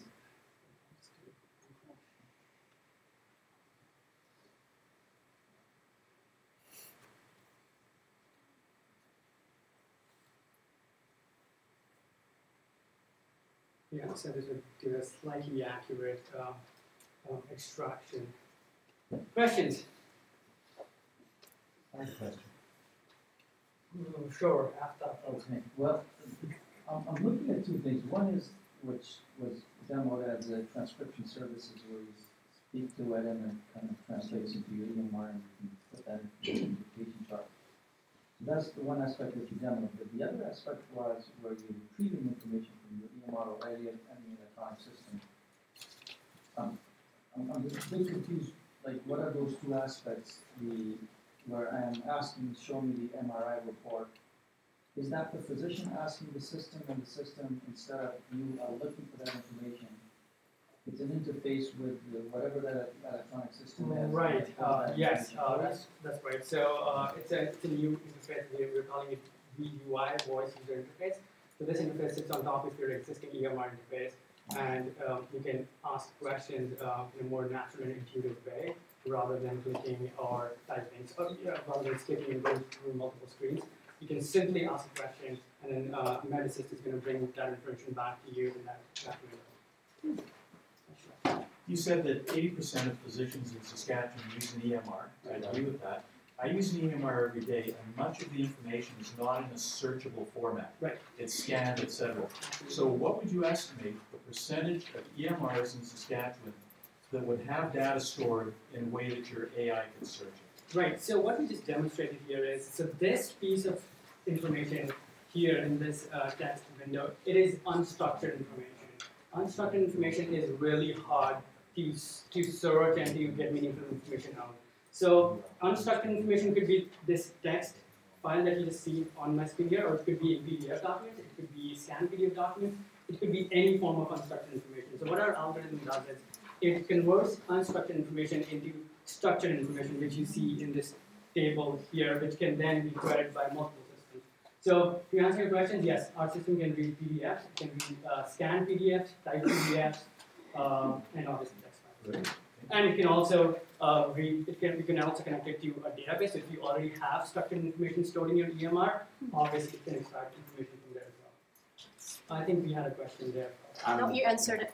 Thank you. Yeah. Okay, go ahead. Is there any limitation that, like, how fast I can speak? Because if I say I'm a person who likes to speak very fast, right, I do not like myself to be Okay, I got your question. So the answer is yes. The more you use our system, it adapts, it learns to your pitch, to your tone, to your accent. So yeah, every time you use it, it learns, it gets better over time. Right now, we've trained it for native English speakers. But yeah, it doesn't stop us. Doesn't stop you guys from using it. Anyone can use it, trade it for themselves. What about more complex questions, like a physician that's really adept at their EMR can find out whether they're smoking or not really, really quick. Mm-hmm. It's where you get into complex and are they smoking? Are they taking drug A or drug B? Right. Have they had this diagnosis? And Right. it's where they do to multiple locations. Yeah, no, I think where you're going from with this. So this our system it does not just extract these key clinical entities. It also extracts relationships. So you can ask, why is my patient taking this one particular drug? So it will extract the medication, and then it would also extract why, like what clinical problem was it for which this particular medication was prescribed, what was the dosage of this particular medication, what was the lab test that was used to diagnose this particular medical condition. So it gives you a graph of your patient just by asking one simple question. Question? I think you can take one more. Have you identified any risks with using this system? One risk is our accuracy is not very well right now. It's just because we do not have enough clinical information to train our algorithm. Whatever data we could get our hands on, we use it to train our algorithm for the speech-to-text conversion. But yeah, so that's sort of a risk that we foresee right now. But the more data, the better the algorithm gets. Better the algorithm gets. All right, thank you very much.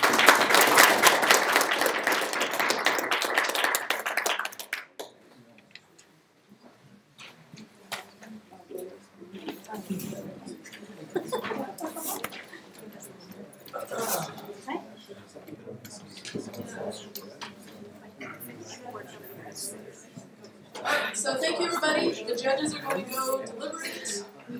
Yeah. So,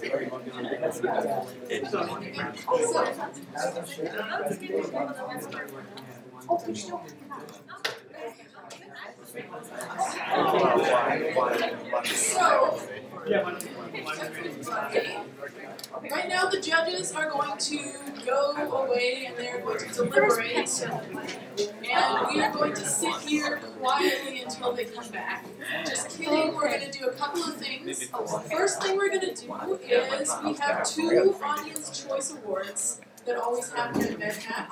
So I think this slide may change, but that's okay. The first is the first Penguin Award. It sort of rewards glorious ambition. So basically, who dreamed the biggest and tried really hard in their project and really shot for the moon. And The really second didn't one, make yeah, it. I know, it's flip-flop. That's okay, we can live with that.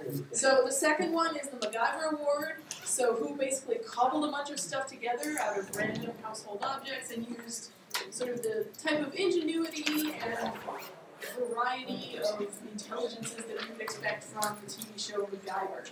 So we have a URL you can see down at the bottom here. You can go to this very small Google condensed URL to get a short form just to say which of those you think, which of the projects today deserves each of those awards. And then we also have a feedback survey. Some of you already got it on paper, but we have a digital form here. You can also visit this URL to fill it out. If you would prefer a paper copy, we still have lots of paper and many, many pens. So feel free to fill both of those out if you like. And what should we do? Let's say your paper ones can come live over here by the awesome Vital View here.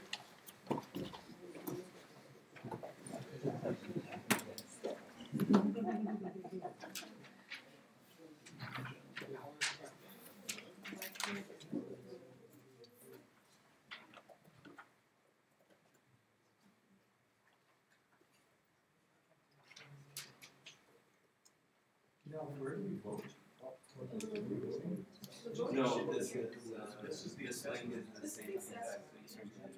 Is that scale complete? Because it ends at somewhat. It should go up to very much. Or maybe it's just my phone. Okay, that's okay. Maybe it's just my phone. Yeah, where's the link for audience choice? It should be flipping back and forth. I'm not sure why. No, it's a different one. Okay.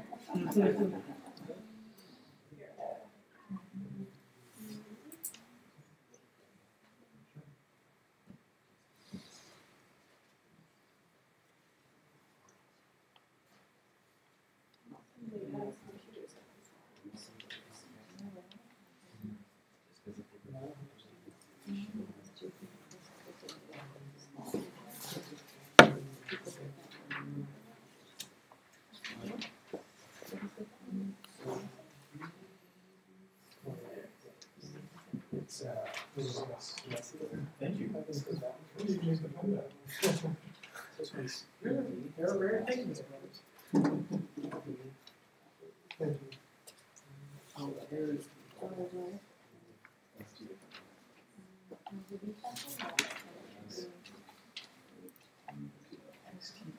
When I access the link, it says I need the permission.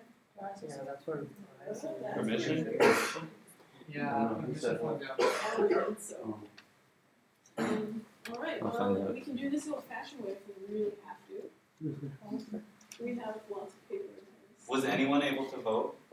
Or is everyone locked on permissions? No? Was anyone able to fill out the survey? This one is voting. I'm on the survey. The survey So version? there's the Yeah. survey, but then there's also voting for the awards, so audience choice. So, okay, so you changed the site, is that part of that? Yeah, that's a different site. Okay, fabulous. And we need to know if you have permission problems, because some people have. Your lost choice. Okay, I think everyone's probably locked.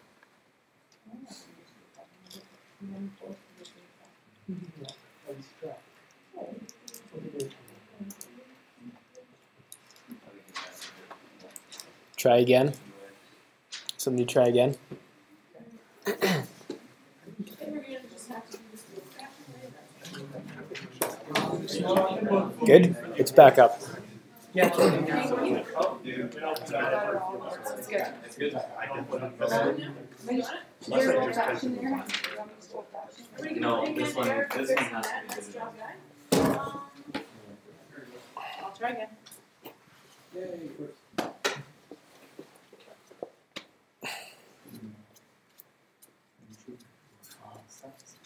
So this is voting for audience choice votes, if you were wondering what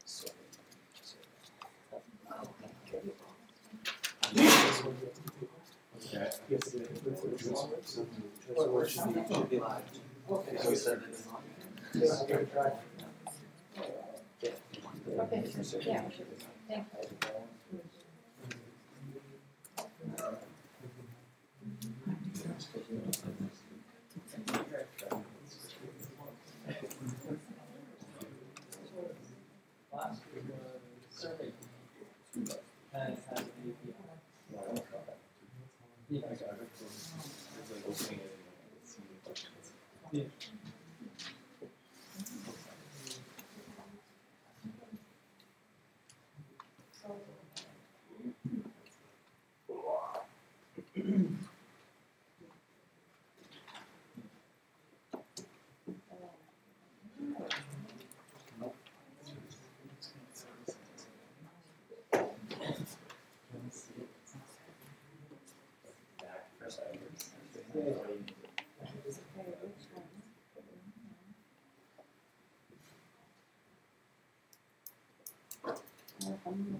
Okay, has everyone been able to access both of the surveys?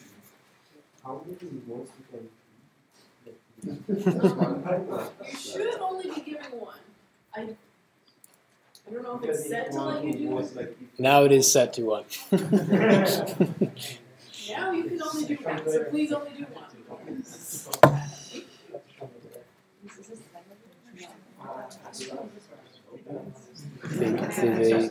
Sorry?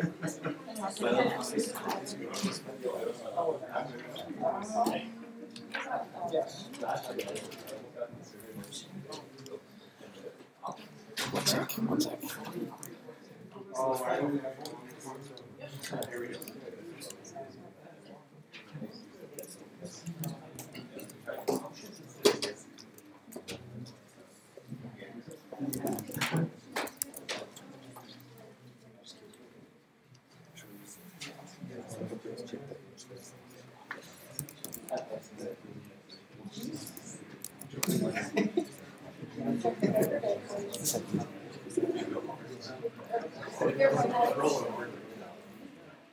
Well, we've got a minute. You also have the evaluation form for our presentation, which was OR. We'd be so grateful if you could give us some of your thoughts on how to proceed with that. And we're all sitting over here. You can bring it to us, or you can put your hands up and wave it. Thank you. I'll anonymize this. Just go. They're all.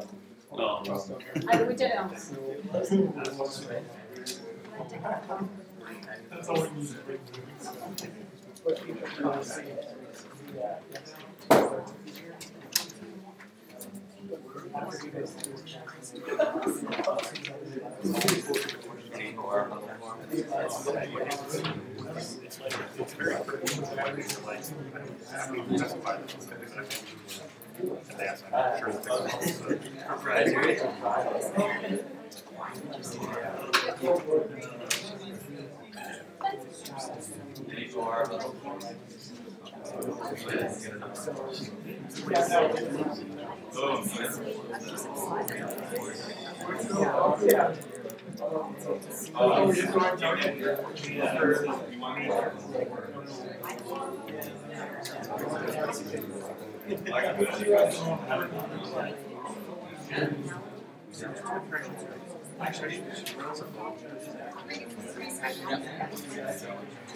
I actually dropped it with fast.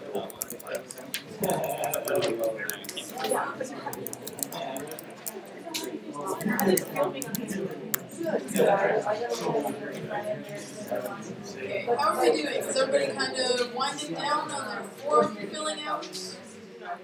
Anybody still working on their forms? Anybody need a little bit more time? You good?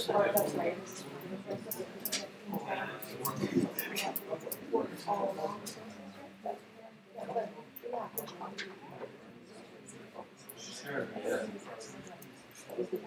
Yeah, we can do that. So I'm going to go ahead and tell you about some stuff while we're waiting for the judges to finish. So first of all, this year we want to really keep the energy going after the event. So the hackathon is basically over. 48 hours, it's done, wow, amazing, and then everybody goes their separate ways. Well, not this year. This year we're going to have a post-mortem night. We're going to kind of have a party, hopefully have some drinks, some food, but also, why is this playing on red? We don't do that. Also, we're going to, sit down and sort of have a state of the hackathon situation. So come back, meet the people that you met this weekend, talk about the progress that you've made on the project since then, if you've made any, and where you're going from here, and just also come tell us a little bit more. This might be a bit of an AGM for us. We are a nonprofit after all. We should be holding those. So yes, it will be Tuesday, October 16th at the Thirsty Scholar, 5:30 p.m. They have that room up on the second floor, so you come in, you grab yourself food and a drink, and we go upstairs, and you can bring slides if you want. If you're like, wow, we did so much over the last couple of weeks, here's our progress, please bring your slides and do that. That would be really excellent. So we hope to see you out, and we'll send a reminder of this via email, maybe in a week or two. Another thing is we really want a mechanism to keep the discussion going that's not maybe Facebook or Twitter, because we know a lot of people are not really excited about those platforms right now. So we're going to try this out. This is our Mighty Network. It's kind of like a combination of a social network and those old forums where you would have topics and posts and so forth. So hopefully you can join this. Feel free to contribute ideas. If you run into problems, or you have friends who are knowing about problems in healthcare, we want this to sort of be a forum where we can talk about those. We haven't had a good mechanism for capturing ideas and issues before now. We hope that this could be a good way to do that. So feel free to sign up, introduce yourself, say, hey, I attended in 2018, and if you find any cool links or ideas, articles, please feel free to share them. Yeah, so now I guess we can twiddle our thumbs until the judges come back. Or if anybody has anything they want to say. Anybody have anything they want to come up and say? Open mic. Maybe a Within LinkedIn reason. group. Within reason. A closed LinkedIn group for all the participants. Closed LinkedIn group. I like that idea. For all the years, doesn't have to be GUC. Med.Hack Saskatoon. Med.Hack Saskatoon closed LinkedIn group. For sure, we can figure out if we can do that. I like that idea a lot. So, would you send out those links earlier, like the links that you've shared? You'll send those out by email. we haven't sent them out yet, but we can send those out later. So if we don't capture it now.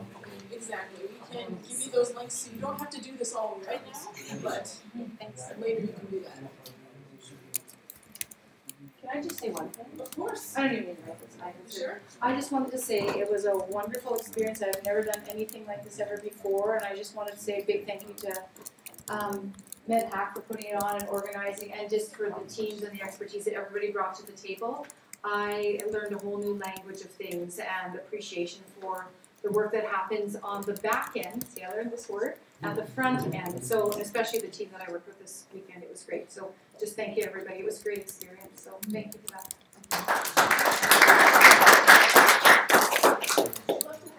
So much energy to do this weekend. It was so good. I was asleep when I got home. It was good. It was really good. Yeah, so the judges still require a few minutes to deliberate. I'll just remind everyone that there is water and coffee available in the hall. Feel free to step out into the atrium or catch a breath of fresh air. We'll be ushering people back in about 5 minutes or so. Yes.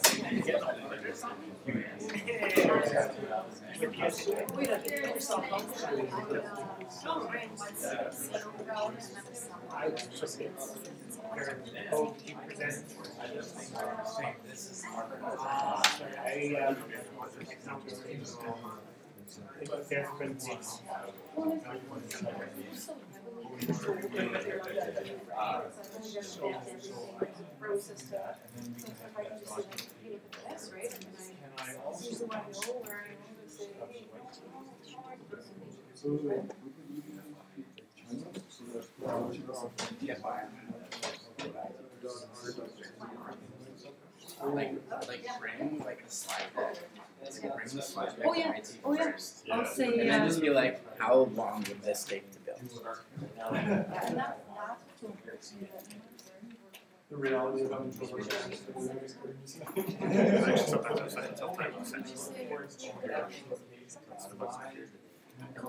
Yeah, like an email system that you never I know, I know that. I'm just saying these I'm sending you an email right now before I do this. So I'm just so that you have my email and it's something else, a connection, right? Yeah, so that's all, just so.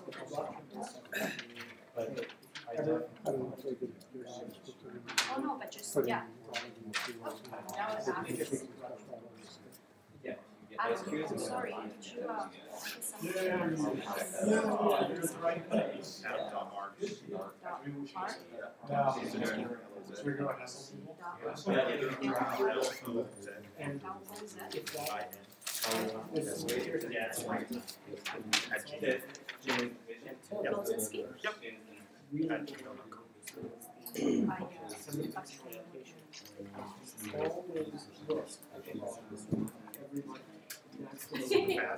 well, no, that's what the class is for, just like, so I just sent it to you. Thanks for volunteering. No, and you guys should probably chat because you had those ideas, and I think that's actually got practical AI idea. I could, yeah. But did you see so often like he had a similar idea before, right? So I don't know. Yeah, no, and actually definitely like connect with you and like your group. I'm just like I would love to see this happen. Yeah, no. These are the techie folks. I don't. Yeah, no, for sure. So like I started working on this like it's a very similar idea 2 years ago. Yeah. I presented this idea in SMA to the health mission back like 2 years ago to Canada Health Info. So they were all really impressed with the idea, but like they didn't have money to fund this, and that's where they were like, okay. So, I mean, and then I was like, okay, I'm going to pivot to something else. So that's when we started working on this like medicine. So, you know how this was tied together? AI would help.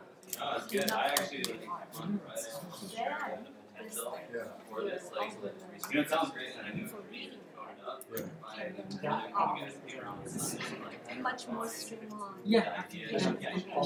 So that actually, because he's schematic media, that's kind of, they really thought through all the steps on the, like the interchange of information. Right. So the reason I asked about like how do you verify the user, the actual user having his card, because I mean that was one of the most common questions I was asked 2 years ago when I was presenting my idea. Like how do you even verify? now there is no verification. There is. So no, yeah. Right now there is no. Right, there's none. So how does a bank do that?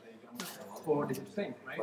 Whatever that PIN is. So, but we could, PIN, you could definitely use PIN, or you could use a biometric card. So there are smart cards now where it's just like an ATM card, and you put your thumb on the card, you insert the card, and then so to add that security. Yeah. So then I mean if you buy you can nobody else can. Are you guys from the company or are Anyone with a shirt? Like, what's your Anyone with a shirt? working for a company or are you? So this is what we are doing on the side. I was working for Co-op, grocery store chain. Oh, okay. So I work in their head office. So this is like fun project for you guys. Yeah. So like okay. Yeah, but I mean, we would have like full-time jobs, but this is what we are doing. It's really. So you guys have been doing this together for a few years? Yeah. Few months. Yeah, this idea for a few months. Yeah, and I'm working. I think that is actually especially like the question of like reading off information from PDF and consolidating that. So our goal is to eventually can sit on your table. Like it really does. He can probably do faster if you just can. So our goal for today was we're not going to ask people to volunteer, and then like two people talk to each other. And this our application would actually disambiguate speaker 1, speaker 2, but we didn't do this last night. Could not answer that. So I always got confused because I thought it was voice recognition, but what I realized it's actually the real power is being able to read off text information and organize. So I think even without the voice recognition part, it can definitely be used. That AI part may be able to extract all the information and organize it and have the physician be able to verify the information. Right. That I think would be huge because then when you have the EMR and then when you get paper, when you get data, Aya size iradesinin live بود یا حالا واسه اینجا نه لایو نیست یعنی لایو بود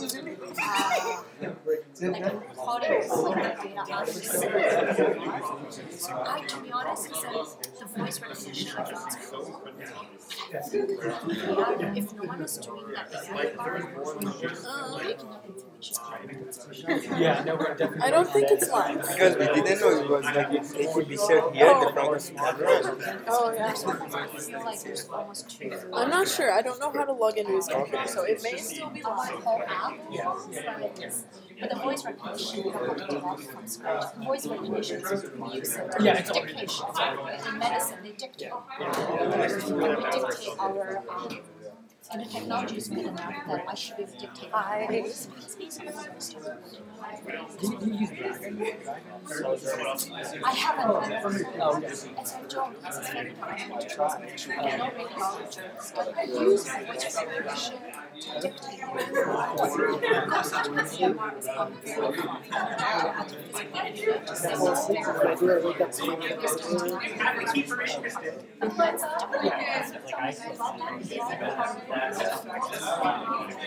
Well, that's usually me too. What's like a single place?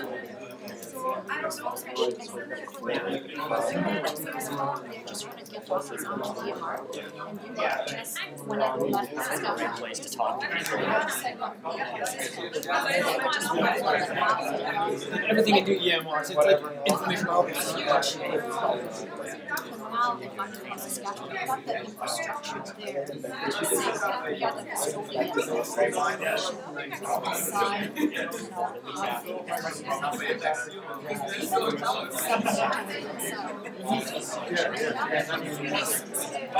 that's what mine says. specific problem.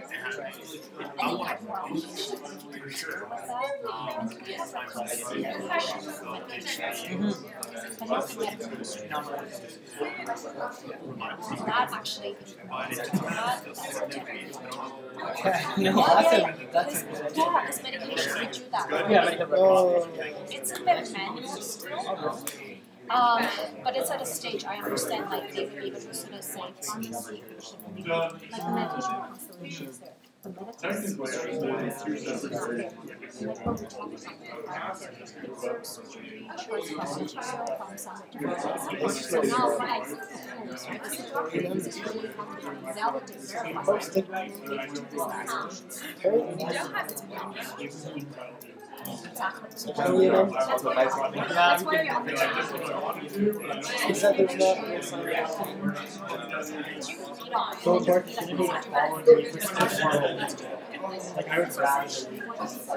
there's not like I would rather I'll find it. Are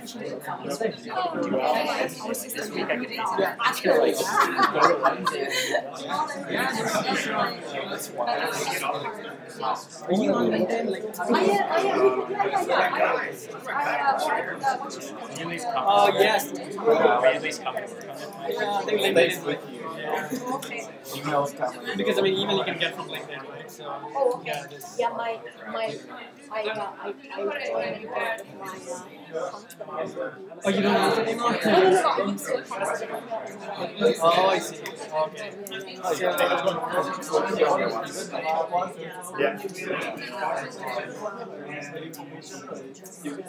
Or I can take your email, that's okay.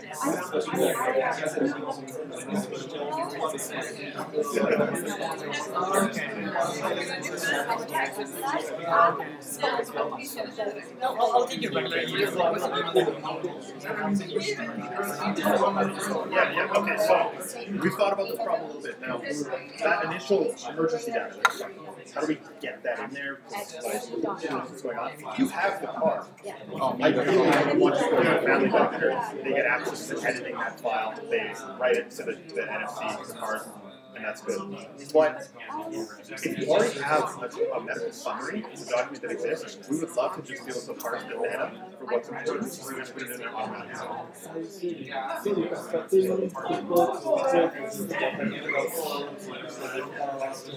Okay, big time solutions here though is the card exists in a way where it has a web there's all your data like even around the world. When you go into the access and the access is all handled, it'll point to where all these different sources are, and as long as the institution you're at has access to do that, anything is also policy handled, the accesses are just made automatically. So you can get that. And if the card's removed, you can just get it there. You can just like go to back to the hospital and just copy that. That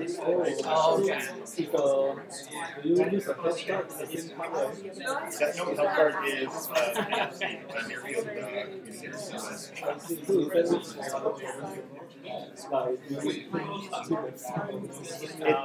would require actually, so it would require some infrastructure. I think we use all around the world for sure, but it was here we didn't get it. The thing we want to do to start is not even an app. So you just had. Okay. He's like you're like more the business end. Yeah, that's like my last right? So you can get like any NFC reader. We didn't use my phone.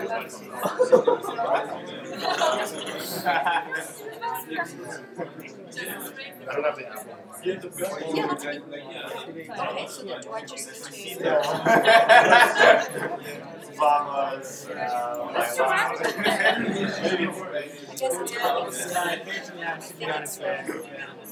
they're going to find it's like And then if I the other options.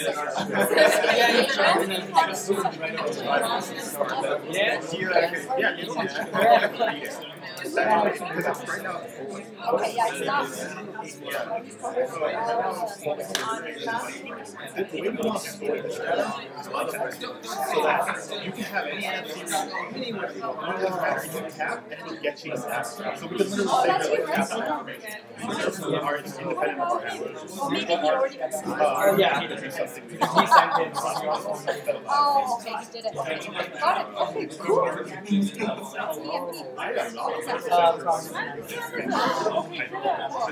So I used to be and yeah, so then this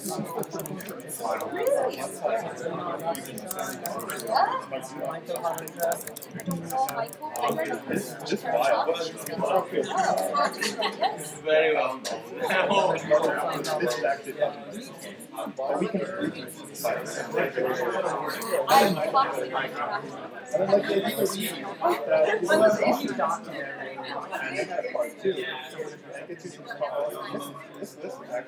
It depends on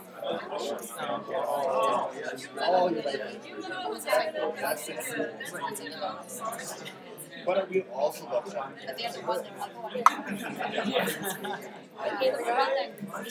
For sure, yeah. Which one is better, Samsung or Samsung or You know, we have unconscious. I have my first start. I go over there. Apple is better? I grab it. I'm like, Dad, I don't really know what's going on. Maybe you can get It's something. better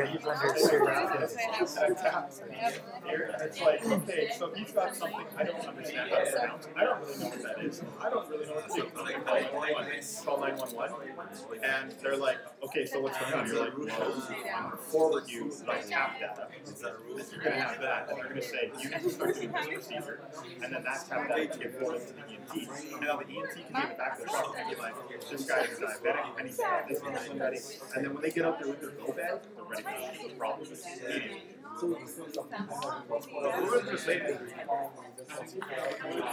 Exactly. And this tap data is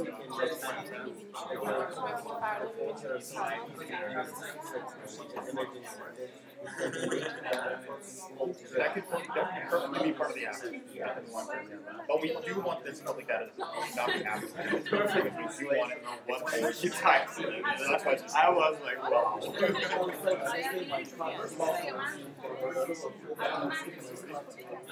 Yeah, actually, let's make this easier. I'm a nefarious being, and I actually just I stole your, I steal your data out of COVID, right? So, because of the 3-point operation requiring both that you have a code that you're trying to say is authentic and our verification service that this is still an active card, just like the president. We actually modeled a lot of this on time. Then you go and the doctor has his verification, and we know that the doctor is still in good trust and has a verified card, and the device you guys used is in a place of verification. That's how you get the doctor.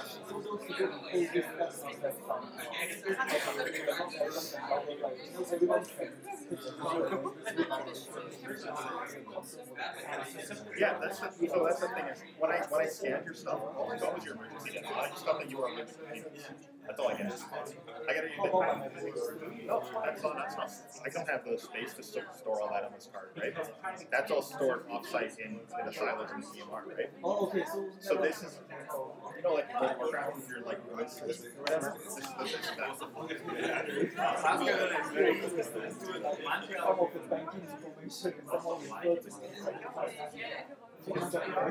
Yes.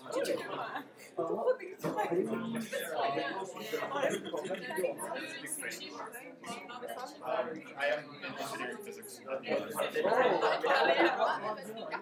Thank you very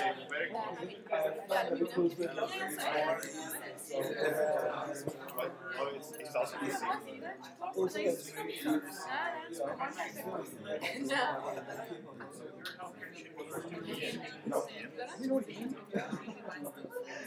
He's third year physics. No, there's only like 20 of us in fourth year, so I'm sure we don't. What's his name?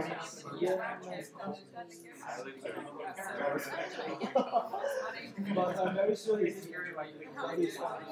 social, secondary level.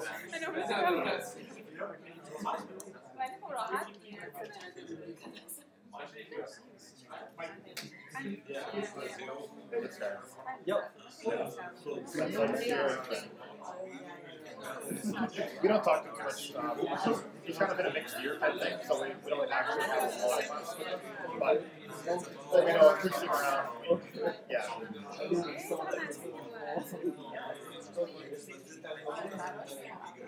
Adam. You're, what's this? Does it work? Okay. Can you measure what make you wake up? Are you at the university? Yeah, I'm doing my chemical. What year are you in? First year. It's exciting. You've got a lot of longer to go.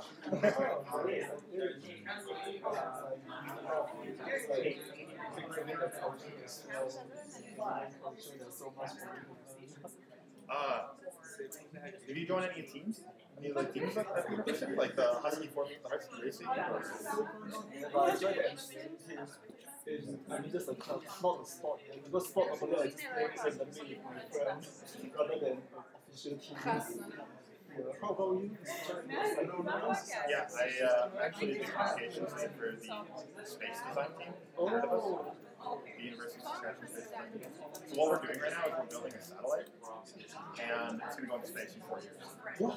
So if you want to get involved with that, you should, because it's really exciting. We have teams, like a mechanical team is doing the mechanical design of a satellite that's about this big, all the thermal properties that are part of that. That's a big problem. We're always looking for more people. So the people who join your team is somebody like no, we want first to 4th year. We always want first year because this, like I said, this project's 4 years. I'm going to be gone next year. I need you to take my place. Sustainable. Yes, we have to pass on like. Okay, very good. So now we have some varieties of people like from mechanical engineering, mechanical, electrical, computer science students, and a lot of people. So you want to run on space like after 4 years? Yeah, the satellite should go to space in 3 years. That's been 1 year in space. And before that, we've done Med.Hack rovers that we've done competitions with. We've done zero gravity experiments, high altitude balloons, space elevators, and we did a satellite once before, but we didn't get one. How do you get a zero gravity experiment? You take a plane and you fly in a parabola. And so when you do your like vector force analysis or whatever, at a certain point in the top of the parabola, there's no gravity. You don't experience it because you are still going up at the same rate gravity is going down, so your acceleration is cancelled. Okay. So you want to do the experiment, I mean, you want to do the model, right? So if you do the model for the zero gravity, do you have any model? No, that experiment and that mission is in the past. We're done that now. No, we don't have anything at the university that can actually simulate that. So we had to go on this plane. Okay. So which means that you have run those things before already, like for short experiments? The team has never had something actually in space. Okay. Because this plane was just done, it's like 30,000 feet. Right? I see. So 1 year right, when you still on space, yeah, okay, so that's actually really cool. We have to make a halo, like an experiment that's going to be on there. And we are hoping that we get this thing out. We contacted a company out of Taiwan that makes ceramic batteries, and they're brand new. And we want them to sponsor us and give us the batteries so we can put it in space and verify its characteristics. If this battery works, it's lighter, it's flexible, it's radiation resistant, it has all these properties that would be great. So we want to do that. I think we have a meeting with these people.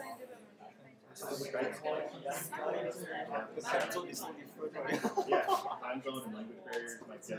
Oh yeah, language barrier and time zone because during night time is the morning time. During morning time is the night time. And is that there's any language barrier and problems in technology like problems in Skype? Yeah. Sometimes it's a little bit but I can feel the enthusiasm that you have, the spirit, the passion that you have. So I think no matter what challenge you have, definitely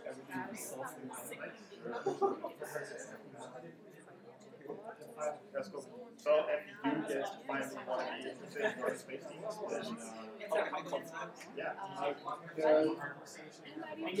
You know what? Actually, the best is that guy came by Jared. He's our outreach. So he's actually the guy that handles recruiting people. So he'll have the information just that. So I'll just get you the yeah. He's like our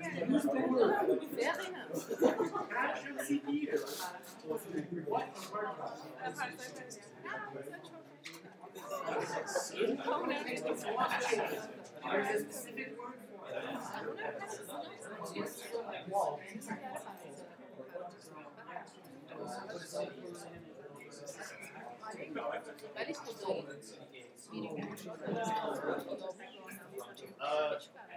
So Liam is our outreach guy, recruiting guy, space team, and so yeah.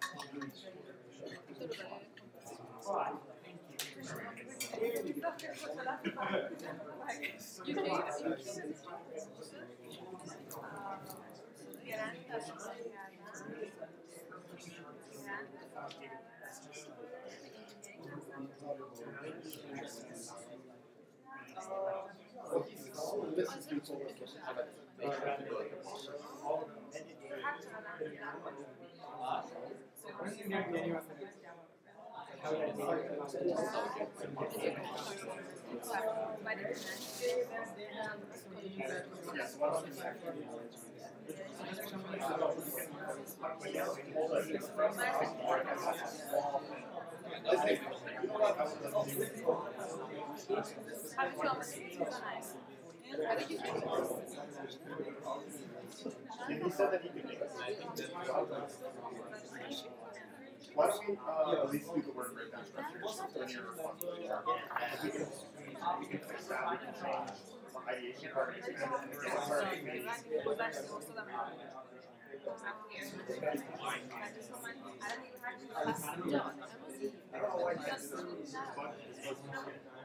We're already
I don't know how much, but I think when we go to do all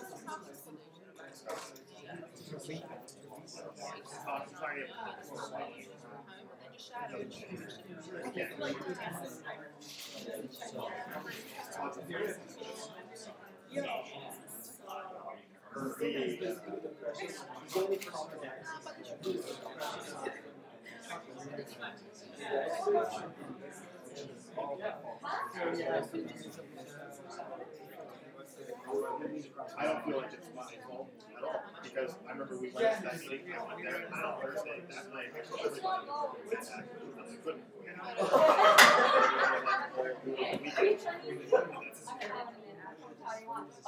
This was in class. You were not.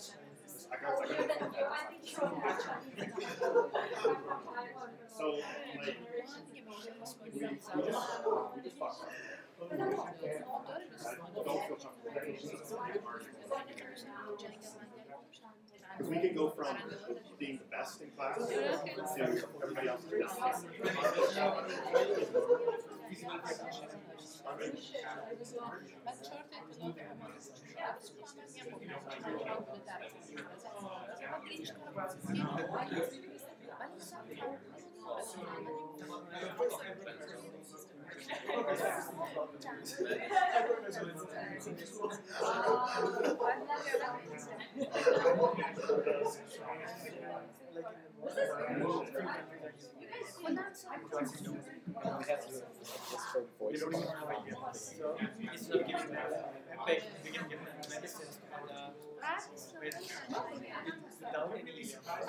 everybody can be sitting on their phone. You don't have to have a they can skip that.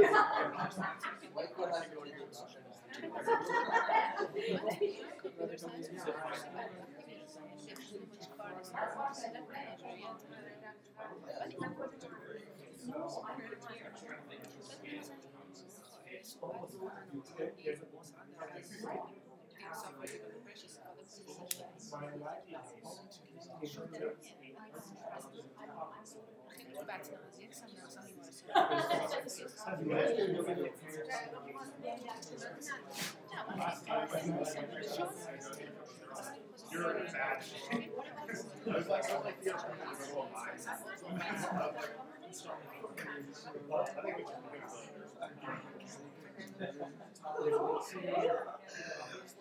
Mechanics.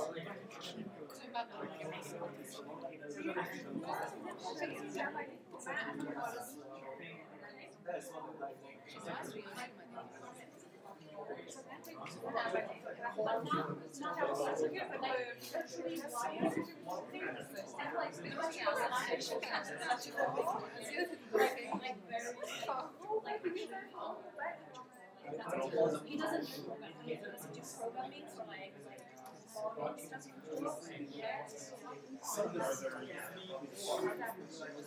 I'm sure they are.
We can't get around this.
well for material handling this back in straight lines like because every time I bang it,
We can go get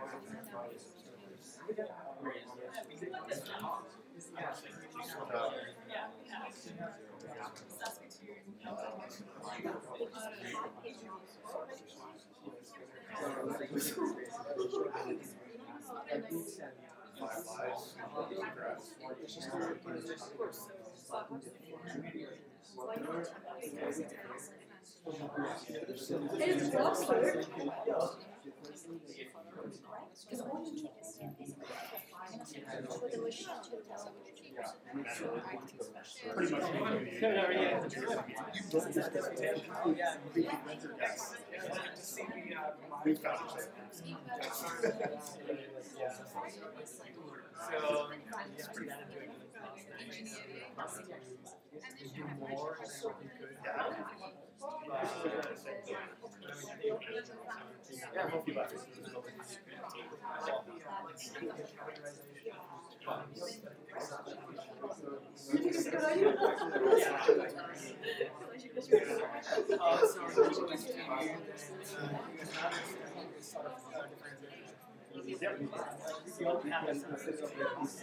But like somehow it's not working out. Like we don't know the trees, and it Said I wasn't qualified.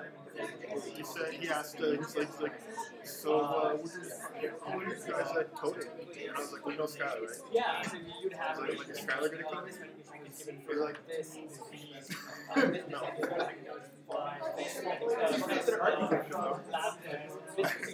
I was like, well, you can expect us to just be a little bit better than whatever Skylar was doing for you. Yeah, yeah. And,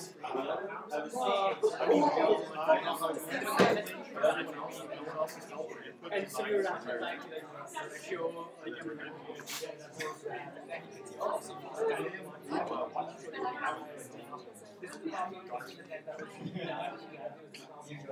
Actually, it's really funny because we were literally done with this, and I basically did like interior design.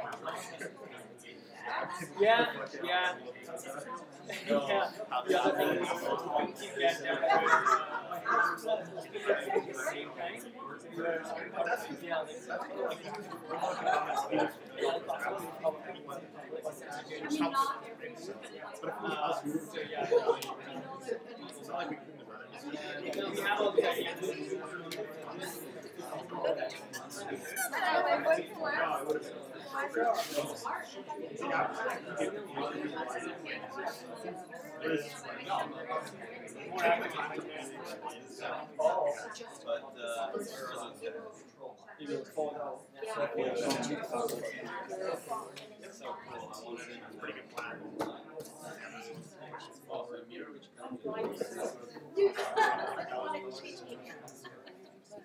That's a good pitch, guys. Thanks. We didn't have the best of time. Oh, I see. Hey, well, what's that open mirror? Display. Oh, that's I have no idea. It's just a Raspberry Pi open mirror. You use radiation minus.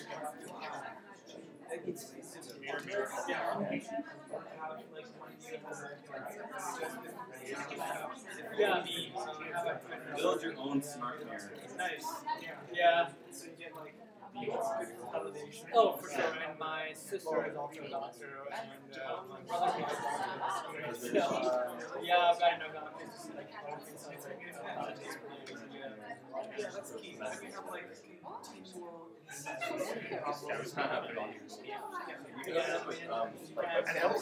and then it's like calibrating a week. So you can actually say like how far away you're from it, and like your refraction in the mirror will have it like half of yourself. Yeah. So you guys. Magic mirror. I was thinking the same thing. Open source modules. Find that. They would buy that. Hey, Mickey, it's so fun you blow my mind. Hey, Mickey.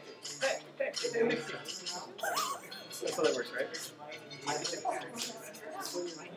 So honestly, like 2 days I spent. So like that's some of the mirror. Yes, but I wanted to like get about it. So I probably We were super serious all the time, right? I was never stressed. Yeah.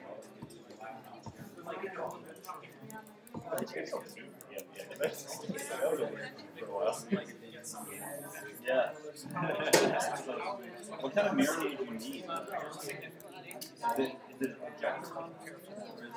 It's an LCD TV. Oh, you strip the TV. And it's not the film here, whoever pays you. Look, that's behind the mirror.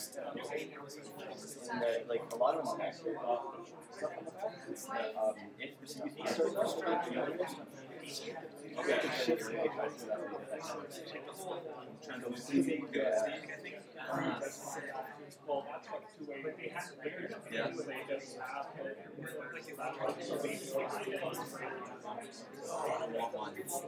so that's why you see them here.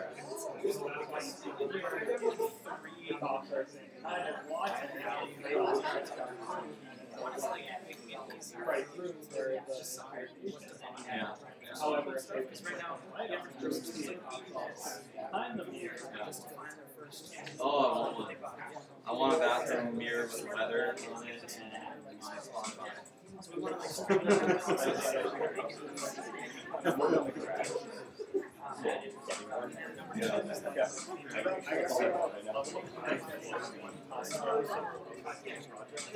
Like I knew what I was doing, and I got it. With the touch art, yeah, because I'm thinking about my foggy mirror, and then I'm wiping it. I was trying to get back on foggy. Oh yes, baby, I want one. Oh, awesome! I could run a heating cycle too. I could run a dishwasher cycle. Well, maybe if I was seizures.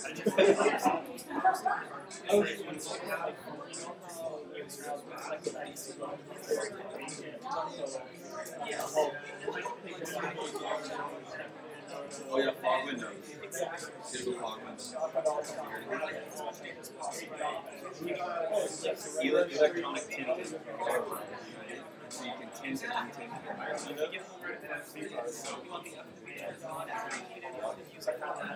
your window. Oh yeah, big old TV in the back.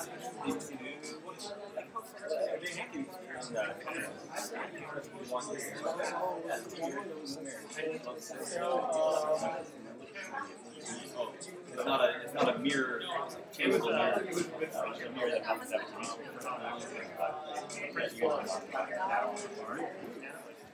No, I like this review.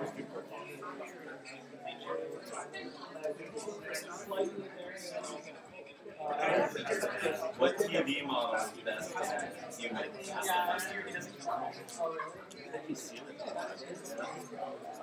And like, yeah.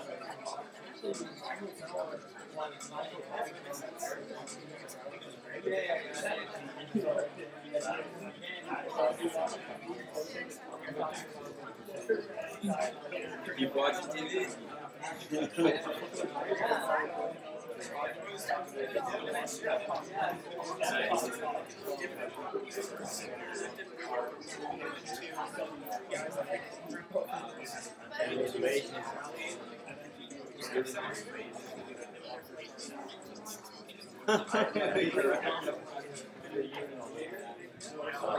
Follow your football game.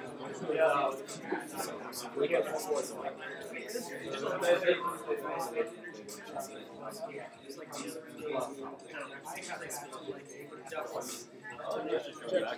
Oh yeah.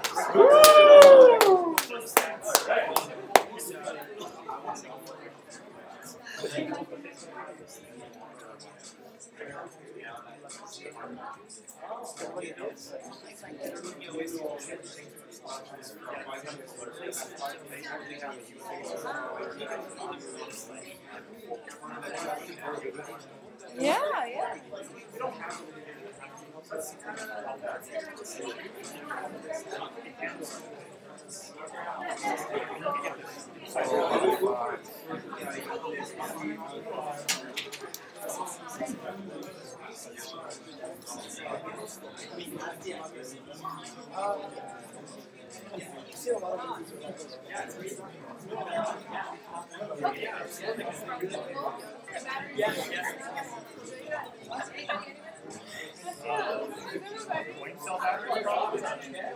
I just, my doors won't open anymore. That's why.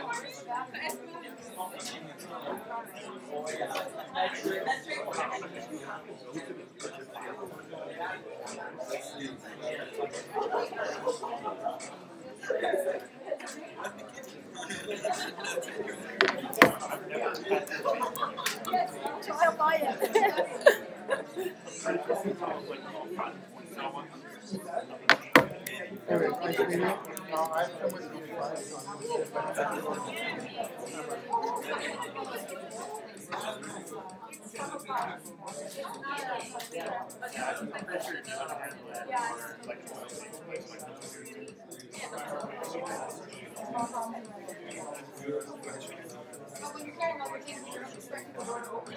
Yeah.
So, just about a chance to deliberate. And we have decided on the winners. Before we jump into the actual winners, we're going to go through and take a look at the Audience Choice Awards. So the first award was for the First Penguin Award, which is an award for glorious ambition. It's given to the team that took on the biggest risk in the project they chose but did not meet their goals. This award is named in honor of Professor Randy Pausch after an award he discussed in his book, The Last Lecture. And the winner is 3D Solutions. I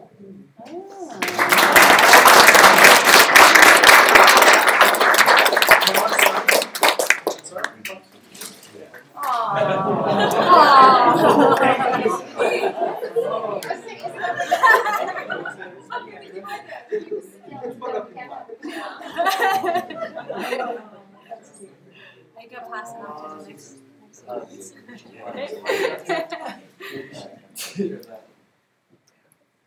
1, 2, 3.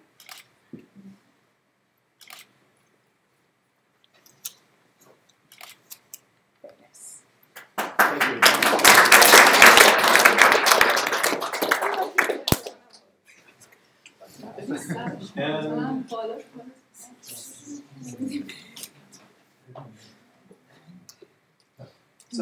Second Audience Choice Award is awarded is an award for demonstrating resourcefulness in solving complex problems by using scientific knowledge and assembling commonly encountered items.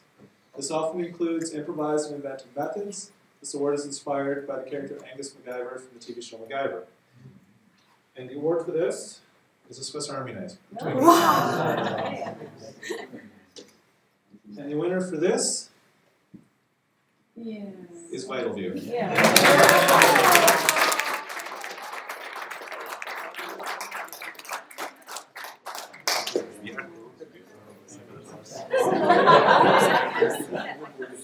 Very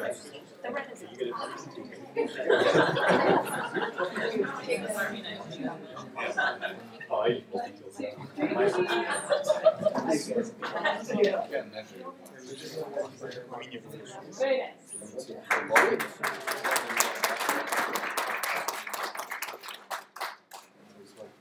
So now, the first, second, and third place awards. So, let's get a second, shift this around a bit.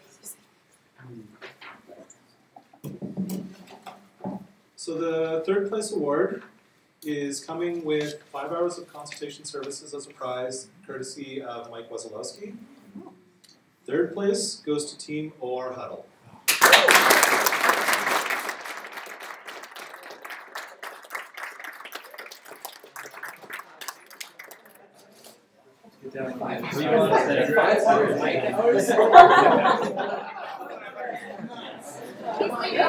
Sorry, you only get me. That's cool. I know, I was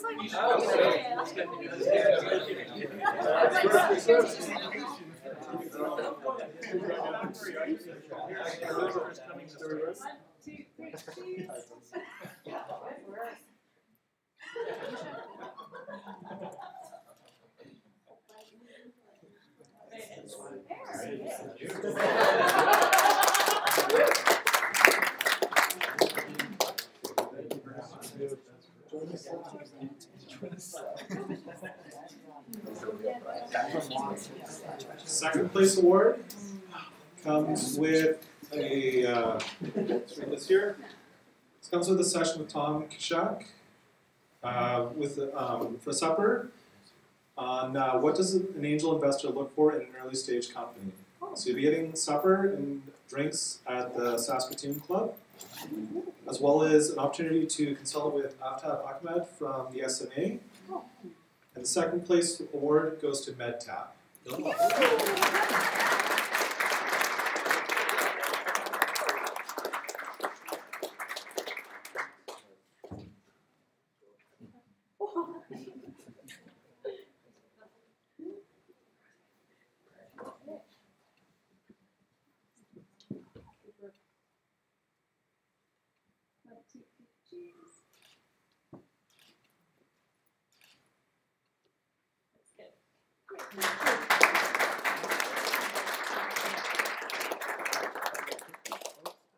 The first place award comes with 5 hours of consultation services with Guy Patterson, as well as consultation with Aftab Ahmad from the SMA. Drum roll please. First place award winners are in the home stretch.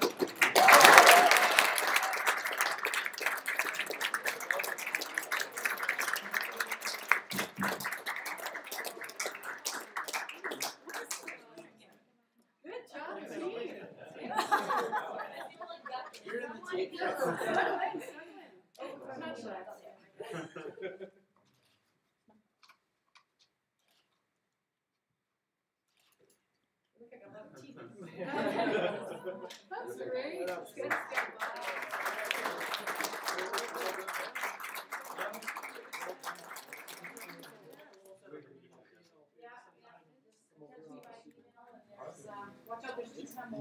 Watch out, there's 2 more Yeah. So let's just give every team another round of applause.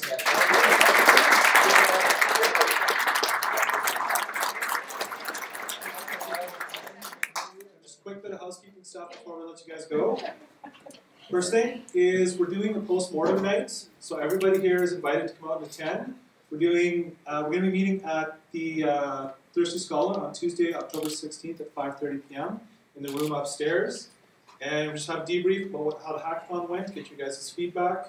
We'll probably have some hors d'oeuvres, some snacks, I'm guessing. We'll figure something out. So the second thing is we are setting up a network to help with the discussion going on after the hackathon, keep the atmosphere alive, keep the collaborative spirit, and keep the ideas going. So this is our mighty network. Feel free to sign up and join us. Before we let you guys go, so also want to take a moment to thank our sponsors.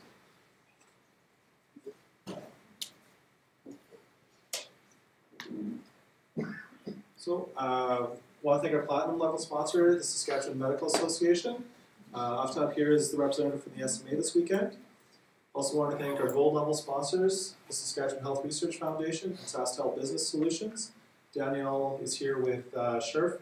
Our SaskTel representative is here on Friday night. Our silver level sponsors, Innovation Saskatchewan, Saskatchewan Health Quality Council, and IRG Informatics, and Guy Patterson's with IRG Informatics. Bronze level sponsors are the Greater Saskatoon Chamber of Commerce and the Campus Medicine Shop Pharmacy. And our venue sponsor is Innovation Place.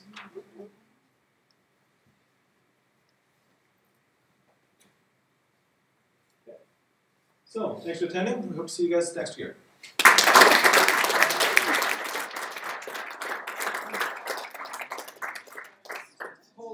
So our slideshow didn't get to show our mentors, and so I just want to thank Brian as well, like some mentors. Thank you to all of our mentors who came out this weekend.